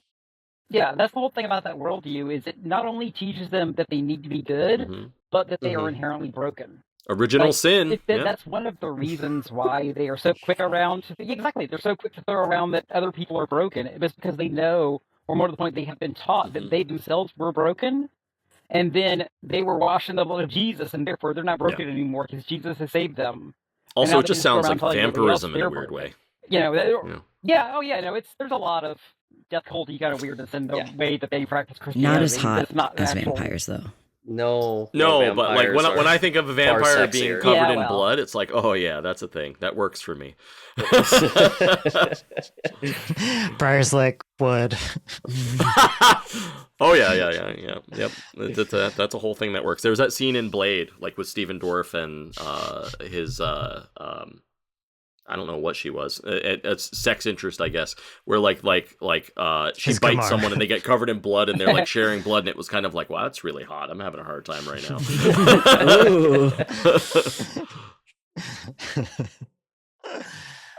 This is a positive note to this discussion, right? Yeah. Absolutely. Nothing wrong with vampire erotica moment. I can respect that. We tend to go off on all these other tangents and kind of get lost, and we ended up in vampire eroticism. But I mean, hey, it's always in the background, though. Always. Ben and Robin are tangenting. It's inherent in vampirism. Hey, this is after 7 left turns after the discussion of the universe is a simulation, so get your tarot cards right. Hey, nothing wrong with that. Yep. Like a lot of stuff woke me up, and I already knew deep down what the response was from like my conservative relatives back where I came from. I did what I should never do. I opened Facebook and I looked just to see, and they're all like, not only are they sore losers, they are sore winners as well. Still not good enough, right? Yeah, and I just was like, okay, I'm not going to have a fight with them. I'm not going to have a war with them. I'm just going to post one simple thing to let them know what I think they voted for. And I just typed out Revelation chapter 13. That's it. That's what you voted for. You don't think that right now, but it is. But see, that's the thing, is the community I grew up in was chomping at the bit for stuff like that. They were like, let us start, can we jumpstart Revolutions, please? Why isn't the Rapture hasn't happened yet? It was not so much a death cult as a, let's to everybody else and like get a eternal life cult kind of thing, And it was not like they were going to kill anybody. They were just going to let the reason why I said Revelation 13 is like, whenever I eventually became agnostic and everything, it was because I actually started reading the Bible a lot and everything, and I had always heard a lot about, Revelations, and like this was whenever Obama was president, and my grandparents and my dad and all them are just like, oh, he's the Antichrist and whatever. So I decided to actually read. Just like, okay, there's really not that many parallels to Obama, if I'm being completely honest, with the Antichrist. However, he didn't with everything recover that's from happened, a head wound. yeah, recovering from a head wound, and well, that sounds like someone else, doesn't it? Yeah, I think it was just an ear. Like when I was a kid, I literally remember at the kitchen table breaking down for my parents when it was obvious that the Antichrist was going to be a Christian leader who was going to be, because guys, Satan already has all of the other souls. The people he needs to worry about are the people who exactly. He's going to come in, he's going to sweep up all the Christians, get them to start acting like non-Christians, and then lead them astray. That's what the Antichrist is not going to be leading the world astray. He doesn't need to worry about the world. And they were like, well, no, that's not what our teachings say, and all this kind of stuff. And then that's exactly it's always what a matter of it's always a matter of interpretation, though. That's the thing. That was always the thing that I heard whenever I challenged anything was well, it's a matter of interpretation. It's okay. This is supposed to be the truth, it's it's complicated, but some people think that the reason Trump is so gung-ho about eradicating the West Bank is because that's part of the whole Revelations thing too, is Israel and the war in Jerusalem being what makes all of this happen, right? It's been a long time since I read the Bible, so I'm sure there's a bunch of fucking misquoting there. But it's one of those things where it's I know enough to know that was part of it. Stuff happening in what's now Israel, and it's so it's because people who are there's a pretty good chunk of fundamental Christianity that wants to see that shit happen, and if they can make it happen, it works for them because they get their reward faster, right? But it's a weird way to go about it. It's if that was the case, why didn't you want the fucking Antichrist in office? Come on, give me a break. If you want that, that's what you need. The way that how a lot of people in our communities are can we just have the revolution already and just have a socialist utopia? They're can we just have the rapture already and have a all the queer people are dead utopia? That's kind of just the same. They're just we want an escape hatch to not have to worry about life. Come on, Jesus, go prepping goes like that too. And that's completely not necessarily even connected to religion, but a lot of preppers just wanted to see the world end so that they could just survive in the woods off of the stuff they had. The millions of MREs they have. It's I don't want a fucking revolution. I just want things to get better without a revolution. Yep. Yeah. Right now, we're basically on the edge of World War III. We don't need a fucking revolution. It looks like it's going to happen from outside anyway. So it's it's scary enough. And if we have a revolution here, it's also going to be weird. America, in the way it is right now, would be a really weird revolution. Yep. It would be a bunch of little uprisings that keep just bouncing back and forth from whatever group thinks they should be in charge of things. And the military, a lot of people in the military aren't even going to listen if things go down that weird dark path. Definitely not. Because there are a lot of allies out there. And, don't get me wrong, there's also a lot of people who just follow orders blindly. And that's why, being in the military and killing people, you're not treated like a murderer. It's that's how that goes. But, people following orders. I have my in-laws are, we're both in the military. They were MPs. And, at the same point in time, my people were calling, trying to recruit my wife. And my father-in-law was nope, she's not going to do that. This was right after 9/11 too. So he was he was getting phone calls from people. He worked as a, I'm ranting again. He worked as a recruiter. And he had to hear some really terrible stories about kids who he helped get into the military, right after 9/11. And it made him have a very different opinion of people joining, although it's still a big part of who he is, So, yeah. That was a weird thing for me because I always grew up in a very anti-military household, or so I thought anyway. The Jehovah's Witness thing was part of that. No patriotism. I wasn't allowed to even stand and, pledge allegiance to the flag or anything like that. So literally to this day, I have never pledged allegiance to the flag. So there are some good parts. Yeah, I still won't. I'm not a patriot. I don't believe in patriotism. I believe I think it was Oscar Wilde had a quote about that, like patriotism is a virtue of the wicked. It was in the movie The Rock, but like it was also like Cool. it's a good quote. It's like it is a yeah. Bizarre that that's in a Michael Bay movie. It was a great line for Sean Connery. Uh-huh. Yeah.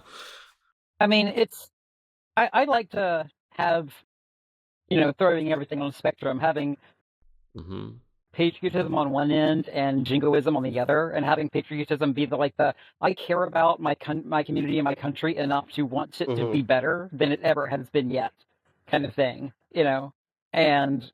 but I agree that absolutely the way patriotism is treated in our country is toxic and wrong. It's blinders patriotism. And, patriotism also needs to be accountable. Our country needs to be accountable for the shit they do. And, I will never view myself as a patriot. I will never view myself as, someone who has ever felt like this thing that we find ourselves living in is worth all the bullshit that comes out of it. Like, the military industrial machine, when I heard Rage Against the Machine, I understood what their songs were about, and I got the message. It has been so funny seeing people figure that out in real time lately, like so late. Yeah. Took them long enough. So there's this awesome podcast called Best of the Left, but the host pointed out a while back. See, all the white supremacists, they think they're trying to start a race war, but they're going to be surprised when they find out that they've started a racism war and that they're going to be on the losing end real quick. Because not all the white people are going to be on the white side. Most of them are going to be on the other side saying, what the hell's wrong with you? And they do not have the numbers they think they have, basically, because they are so living in their own little silo of misinformation. I think it's hard to really fully know what might happen.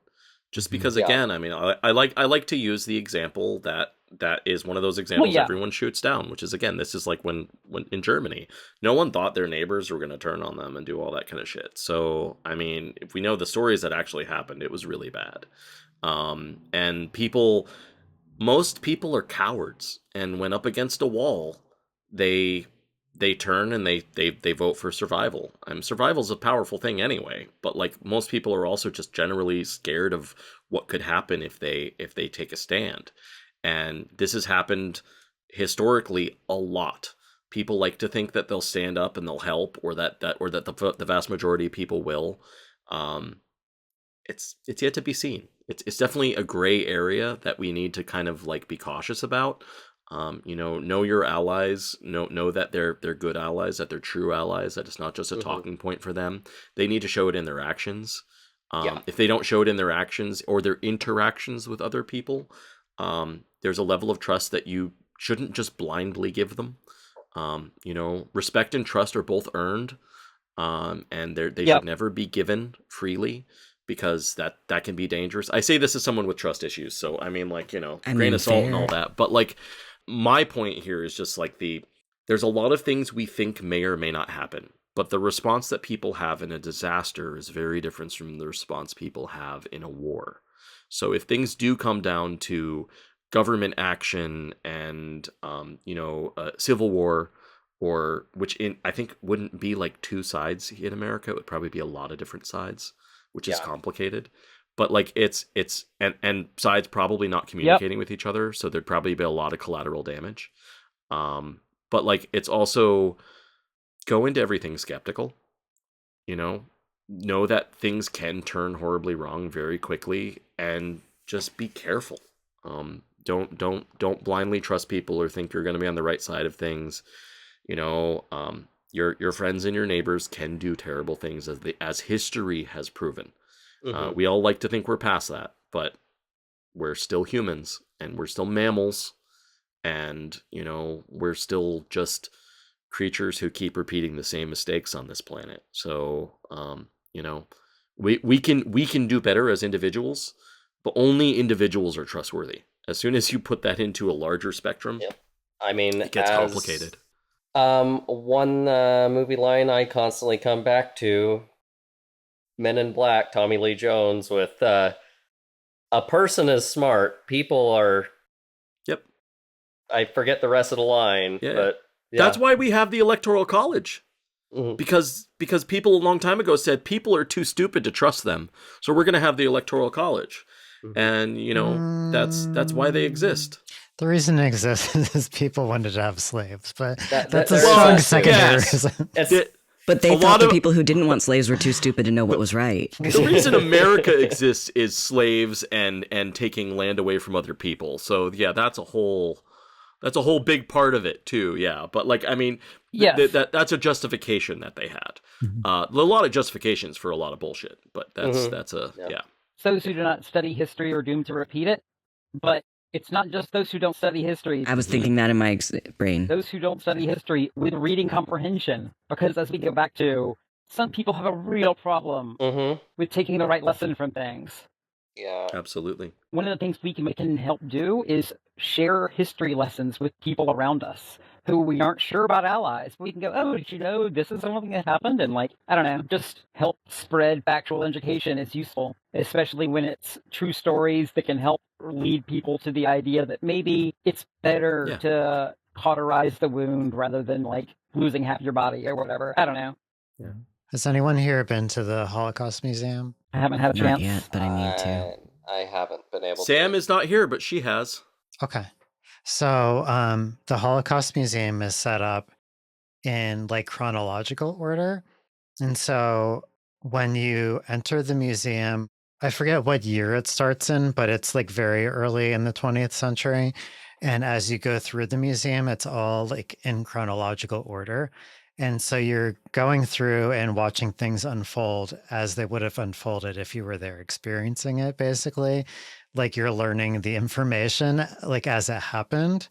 And I remember, when was I there? It was a year or two ago. It was after coming out and everything, though. I was there, and I remember there being a point while I was walking through the museum being this is where we are now. I could stop in my steps and be this is now.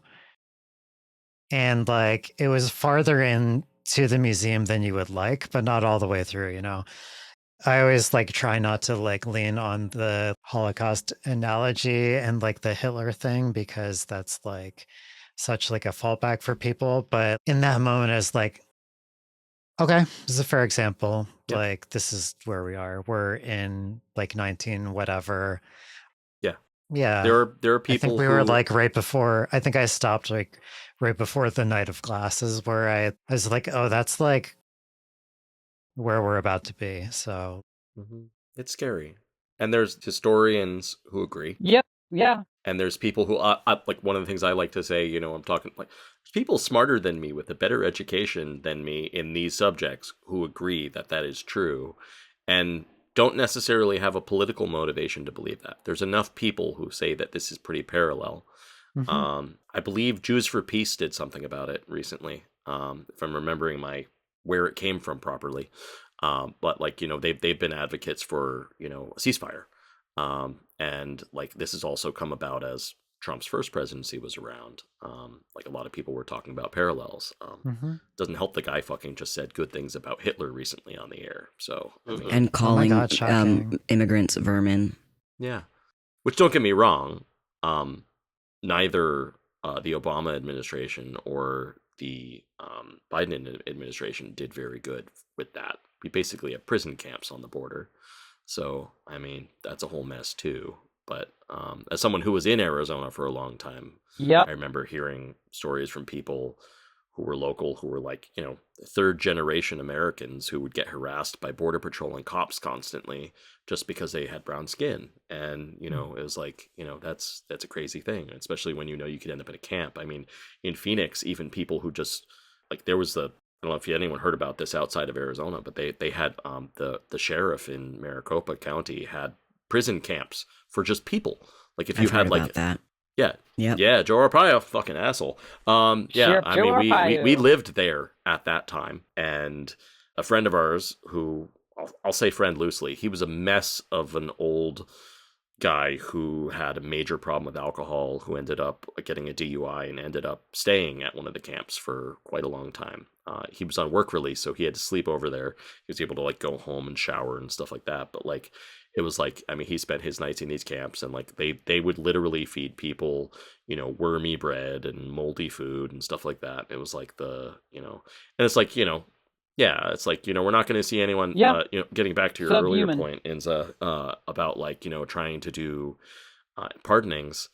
We're not going to see that because even Biden is benefiting from the prison system. It's you know, it's a money generation tool, so it's slavery. Oh, I So know. we're not going to see anyone who's in office getting paid by these organizations, you know, drop it. It's like, you know, somebody again who has probably more experience reading through the stuff than me on TikTok was talking about Democrats don't really care if they win. Just like Republicans, they just care that they keep getting funding from the corporations and organizations that keep giving them money. And it doesn't matter. They know they're going to win and they're going to lose, and it's not that big of a deal for them, because they're politicians who are just there to maybe represent us if everything works out well. And, you know, it's a complicated thing. And we, you know, obviously we talked about late stage capitalism. You know, that's a big part of it too, is all these politicians getting funded by corporations who, for some reason, are treated like people, because corporations are people. It's a whole weird fucking world we live in. So I could go down the dystopian rabbit hole though, and I think that's kind of what we've been doing here anyway. But like, you know, I've been feeling like we've been in dystopia a long time. It's like, this is the most boring cyberpunk existence ever. Like, I want fucking glowing tattoos and hair that can change color by me just running my fingers through it, you know. You know, if we're gonna have that corporation shit go on, let's have it be like at least interesting, you know. So. Oh, but Elon wants to put computers in your brains. Elon doesn't want to do that. Elon wants to tell you that somebody else who's smarter than him knows how to do that. Like, I know, I'm just kidding. But then he wants to say he invented it. Yeah, and then he hops around on stage with Trump looking like the biggest jackass in the world. Like, it's like rich people, man. But he's dark MAGA. I'm gothic dark MAGA. Yeah, right. Yeah. Well, we should start wrapping it up pretty soon because I gotta get up early. But before we do, Ben, do you want to get into what Spoons was just saying? Yeah, so one of my dear friends, Spoons, one of my gay family members that came to visit us last weekend that Robin got to meet, asks, well, they say they would love to hear more about how people are networking and connecting, especially with local communities. Online has always felt welcoming, but in person has felt very insular. I would That's also hard. like to know. Yeah, that is very hard. You tell us. Well, I'm going to be trying to find a public space where I can just bring queer people in to meet up with, like, maybe I could call it like a crafting thing, but it's not going to necessarily be like politically planned, but you get us all in a room, we're going to start talking about it. Like, I mean, I have had enough religious trauma that I understand how this can come off, but I was shocked at how amazing the Unitarian Universalist Fellowship was. And then once I found out that that was a safe place where a bunch of atheists and Buddhists and Jewish people and also some Christians, oh look, there were some Christians there too, were hanging out. And I started actually meeting people from some of the queer-friendly Christian places around. I was like, oh, wow. Not every single place that has the word church after it is an evil place that needs to be burned down. Look at that. It's very healing. But, like, that is a viable place to organize, even if you don't believe what they do, having the same values that they do. And a lot of the quote-unquote liberal Christians share a lot of our values. They just, one of the reasons they share it is because Jesus inspired them to see it that way. You know, like, one of the reasons why the UU that I found hit me right very early on is they had this little motto on their bulletins: a community of shared values and diverse beliefs. And they were like, we don't care what you believe, as long as your beliefs inform you that everyone is valid, that we live in an interdependent web of life that needs to be respected, that everyone, that the democratic right and free, or like whatever it is, the right of conscience and should be respected, and all this other, just these basic rights and values that all different kinds of things can come together. So you don't need and to from other people that I know, that's a shared vibe among people who do embrace the UU. Same. However, I have too much trauma to go through those doors, and it's not something I'm interested in. Dig that. But there's also, I'm going to say, local, small coffee shops, oftentimes a very good place for organization. Libraries, a lot of libraries are still very liberal leaning, no matter where they are. If you're looking for an outdoor space to meet, don't forget what people used to do back in the day. Go to your local graveyard. Nobody's listening. I just spoke to someone in a local bookstore. A lot of local bookstores are like this too, who just happens to be trans owned, just by random events, right?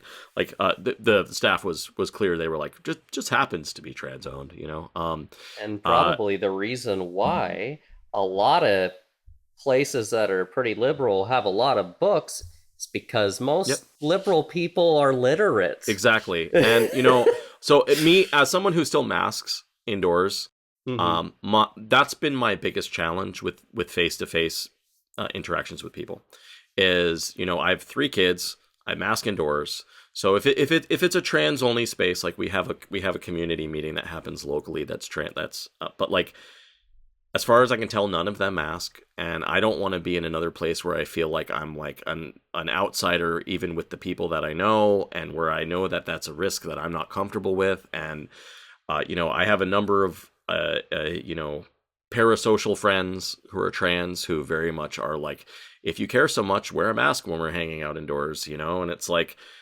so for me, that's a challenge for me, and I realize that has to do with me and my life choices.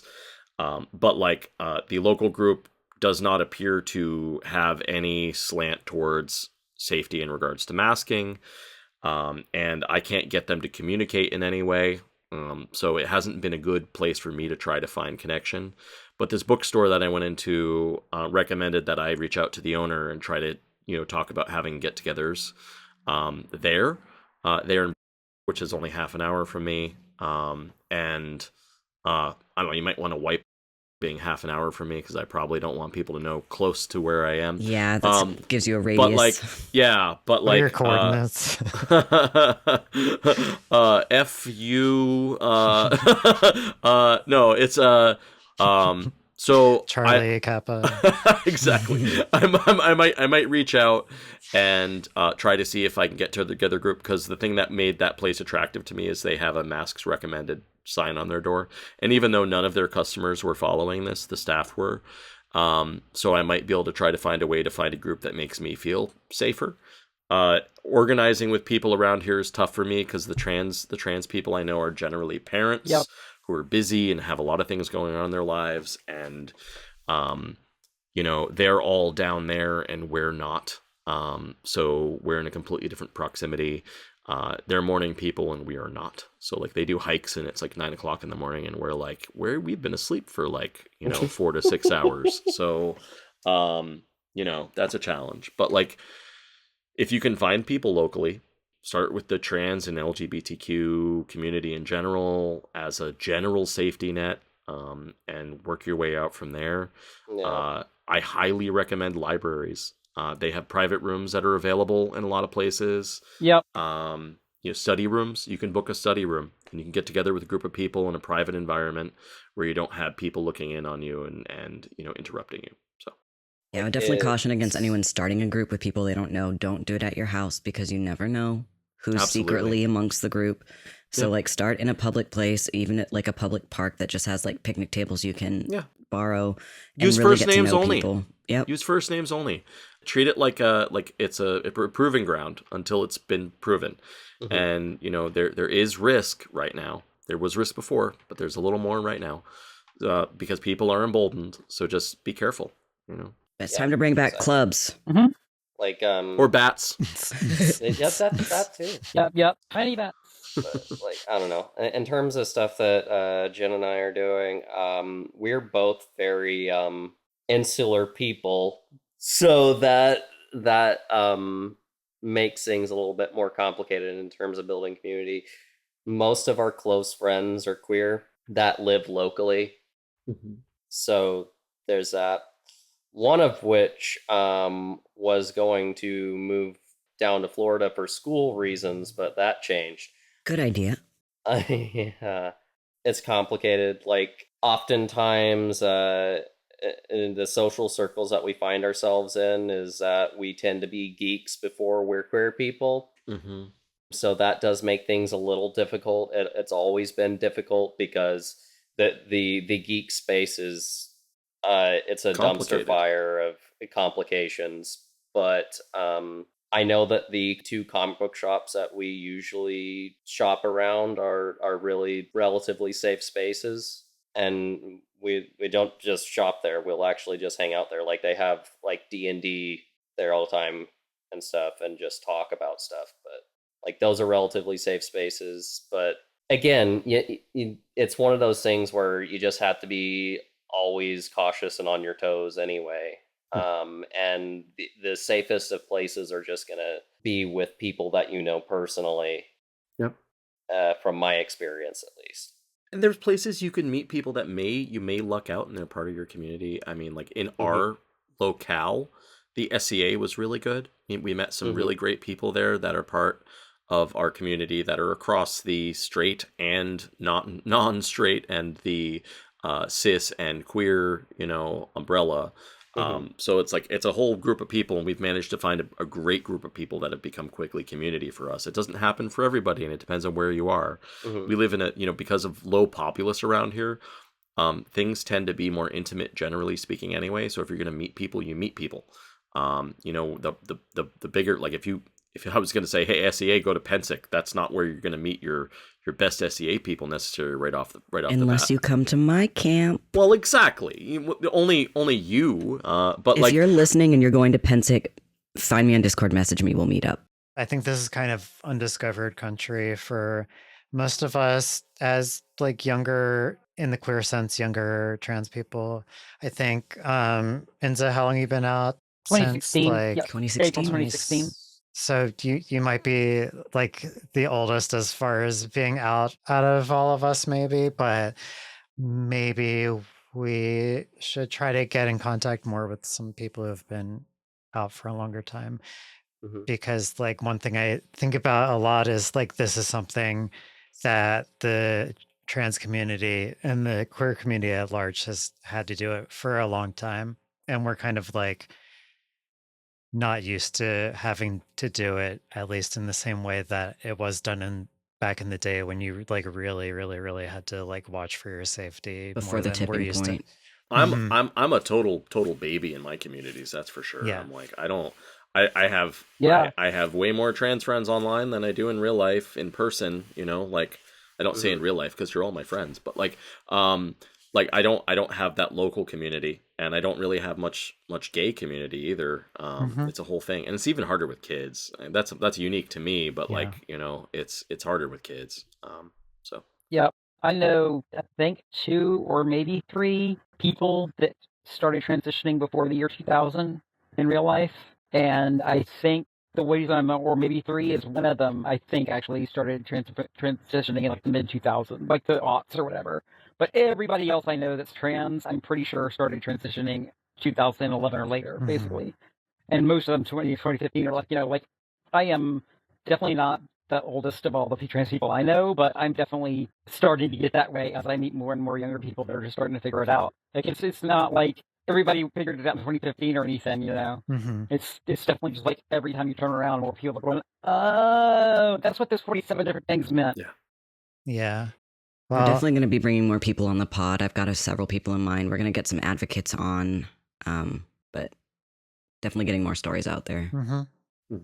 And I don't know, it's completely different, but that experience that I had of literally being able to be blind to the fact that I was trans for my own survival. Same. And then realizing it and having my entire world realign and yet stay the same person, but get to be me more and more, like that entire thing.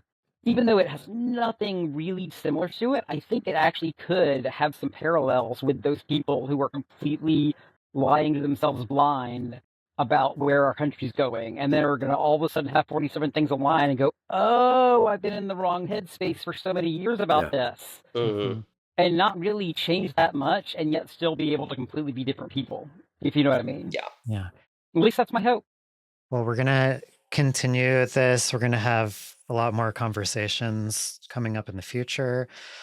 We do have, I think, 7 episodes that we have already recorded before all of this happened. So FYI, like things are going to be kind of sprinkled in together. It's not all going to be like heavy content, though. Who am I kidding? You know who you're listening to.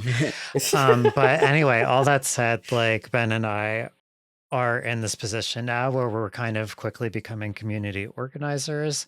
We are people who don't have a lot of experience yet having like a big community. Some people here and there, it's like a new experience for us. So all of you, anybody else listening or watching, if you have people, like I said, who have been out longer than us or just have more experience like doing the community organizing and finding people, we're always happy for those connections. It's hard to find people sometimes, even with the power of the internet. So we're going to keep this going as much as we're able to. And it's like, yep. Hopefully they won't all be like emergency episodes, but like we'll do more impromptu stuff as we're able to find people. And also thank you, Gwen, Briar, and Ynza for jumping into the emergency episode. Yeah, we invited all of them like a couple hours ago. So we really appreciate that. Thank you for having us. Actually getting to talk to y'all in person instead of just hear your voices on the episodes and chatting with y'all in Discord. Yeah. Someday we're going to go to Busboys and Poets together. Yes, exactly. I will one day make it further north in North Carolina. Let's do it. I've got a futon. You're welcome. Not everyone listening to this, only the people that I know, okay? Don't get... Seriously. Dangerous. But dangerous. There's a lot of us struggling to have housing. If you're in this call, you can come sleep in my house anytime. In Ben's asexual sex basement. Yes, my asexual sex basement. That, as far as I know, when I hasn't had sex in it. Yes. My. All right. Okay. Well, thank you all for being on. How do we want to end this, Ben? There's no elegant way to end this plane, but look for trans joy wherever you can find it and share it with as many people as you can. Yes. And from this point on the podcast, if you're everywhere else, there is no maximum limit on trans joy to share. Just get it out there. Joy is our weapon. And be someone else's trans joy. You all are my trans joy. Yeah. Indeed. It's true. I try to step out of my way and go to the other line if I know one of the trans workers is working, at a register at a store or whatever the case may be, showing people that we all exist close by and near each other and that they're accepted and that they're seen. Again, like Robin said, don't go like, hey, don't do that, but like, give a smile. I think in my case it's usually smizing because I'm wearing a mask, so it's like, like, can you see I'm smiling? Maybe if someone's wearing a name tag, I like to compliment their name. That is a way that I like kind of be like, I see you. It's like, your name is really cool, and if they give me I picked it myself, I'm like, oh, I picked mine too. I really like my vest of many buttons so that people can see that I'm like supportive and they're existing. So that reminds me, anybody out there who likes to like make stickers and stuff like that, somebody should make up stickers with like the Trevor Project hotline. Thrive Lifeline was really helpful to me on Wednesday. Yes. We'll make sure those resources are available. They're in our Discord already. Yeah, somebody like make stickers or whatever, like slap them everywhere. Be gay, do crime, like start graffitiing the stuff. Like I'm gonna be making buttons and handing them out like everywhere I go. So I'm gonna do hand drawn buttons. So yes, that's a thing. I don't have sticker making supplies yet, so can I help? I might buy some though. Collect another. I have the supplies. I just don't have the time. So yeah, that's fair. Somebody who does like give me all the supplies. I'll do it. Okay. I also know of some good places to buy cheap stickers from owning a shop that I had a bunch of stickers for before. So I might just buy some really long-lasting vinyl stickers and put them up everywhere I can. So love that. Yeah. All right. Well, thank you, everyone. Yeah. Nice. Thank you. I've been Robin. I've been trans. That's Stormy. Is Stormy trans? Stormy is a genderless chaos god. I love that. But I've been Ben, and I've also been trans. All and right. that's Pumpkin. Yep. That's Pumpkin. He's just like, oh, right. I've been Ynza, and I've been trans the whole time. The whole time. I've been trans the whole time. Oh my gosh! Every time I say that. All right. If you're out there, you're not on the Discord, get on the Discord. If you are, and you want real like IRL friends, and you meet another trans people, make friends. That's the mission right now. Until then, look out for each other. Be good to each other. Again, be gay, do crime. If you're out there being gay, be more gay. Be as gay as you can. Okay. If you're being criminal, don't get caught. Dear God, please don't. All right. Good night, everybody. Good night. Night.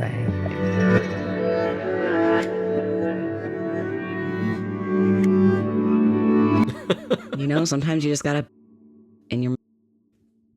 Oh, God, you're gonna make that the cold open, aren't you? We finally have found the red line for things you can include on the podcast. We're not trying to yuck your yum, Ben, but come on. That is not my beverage of choice.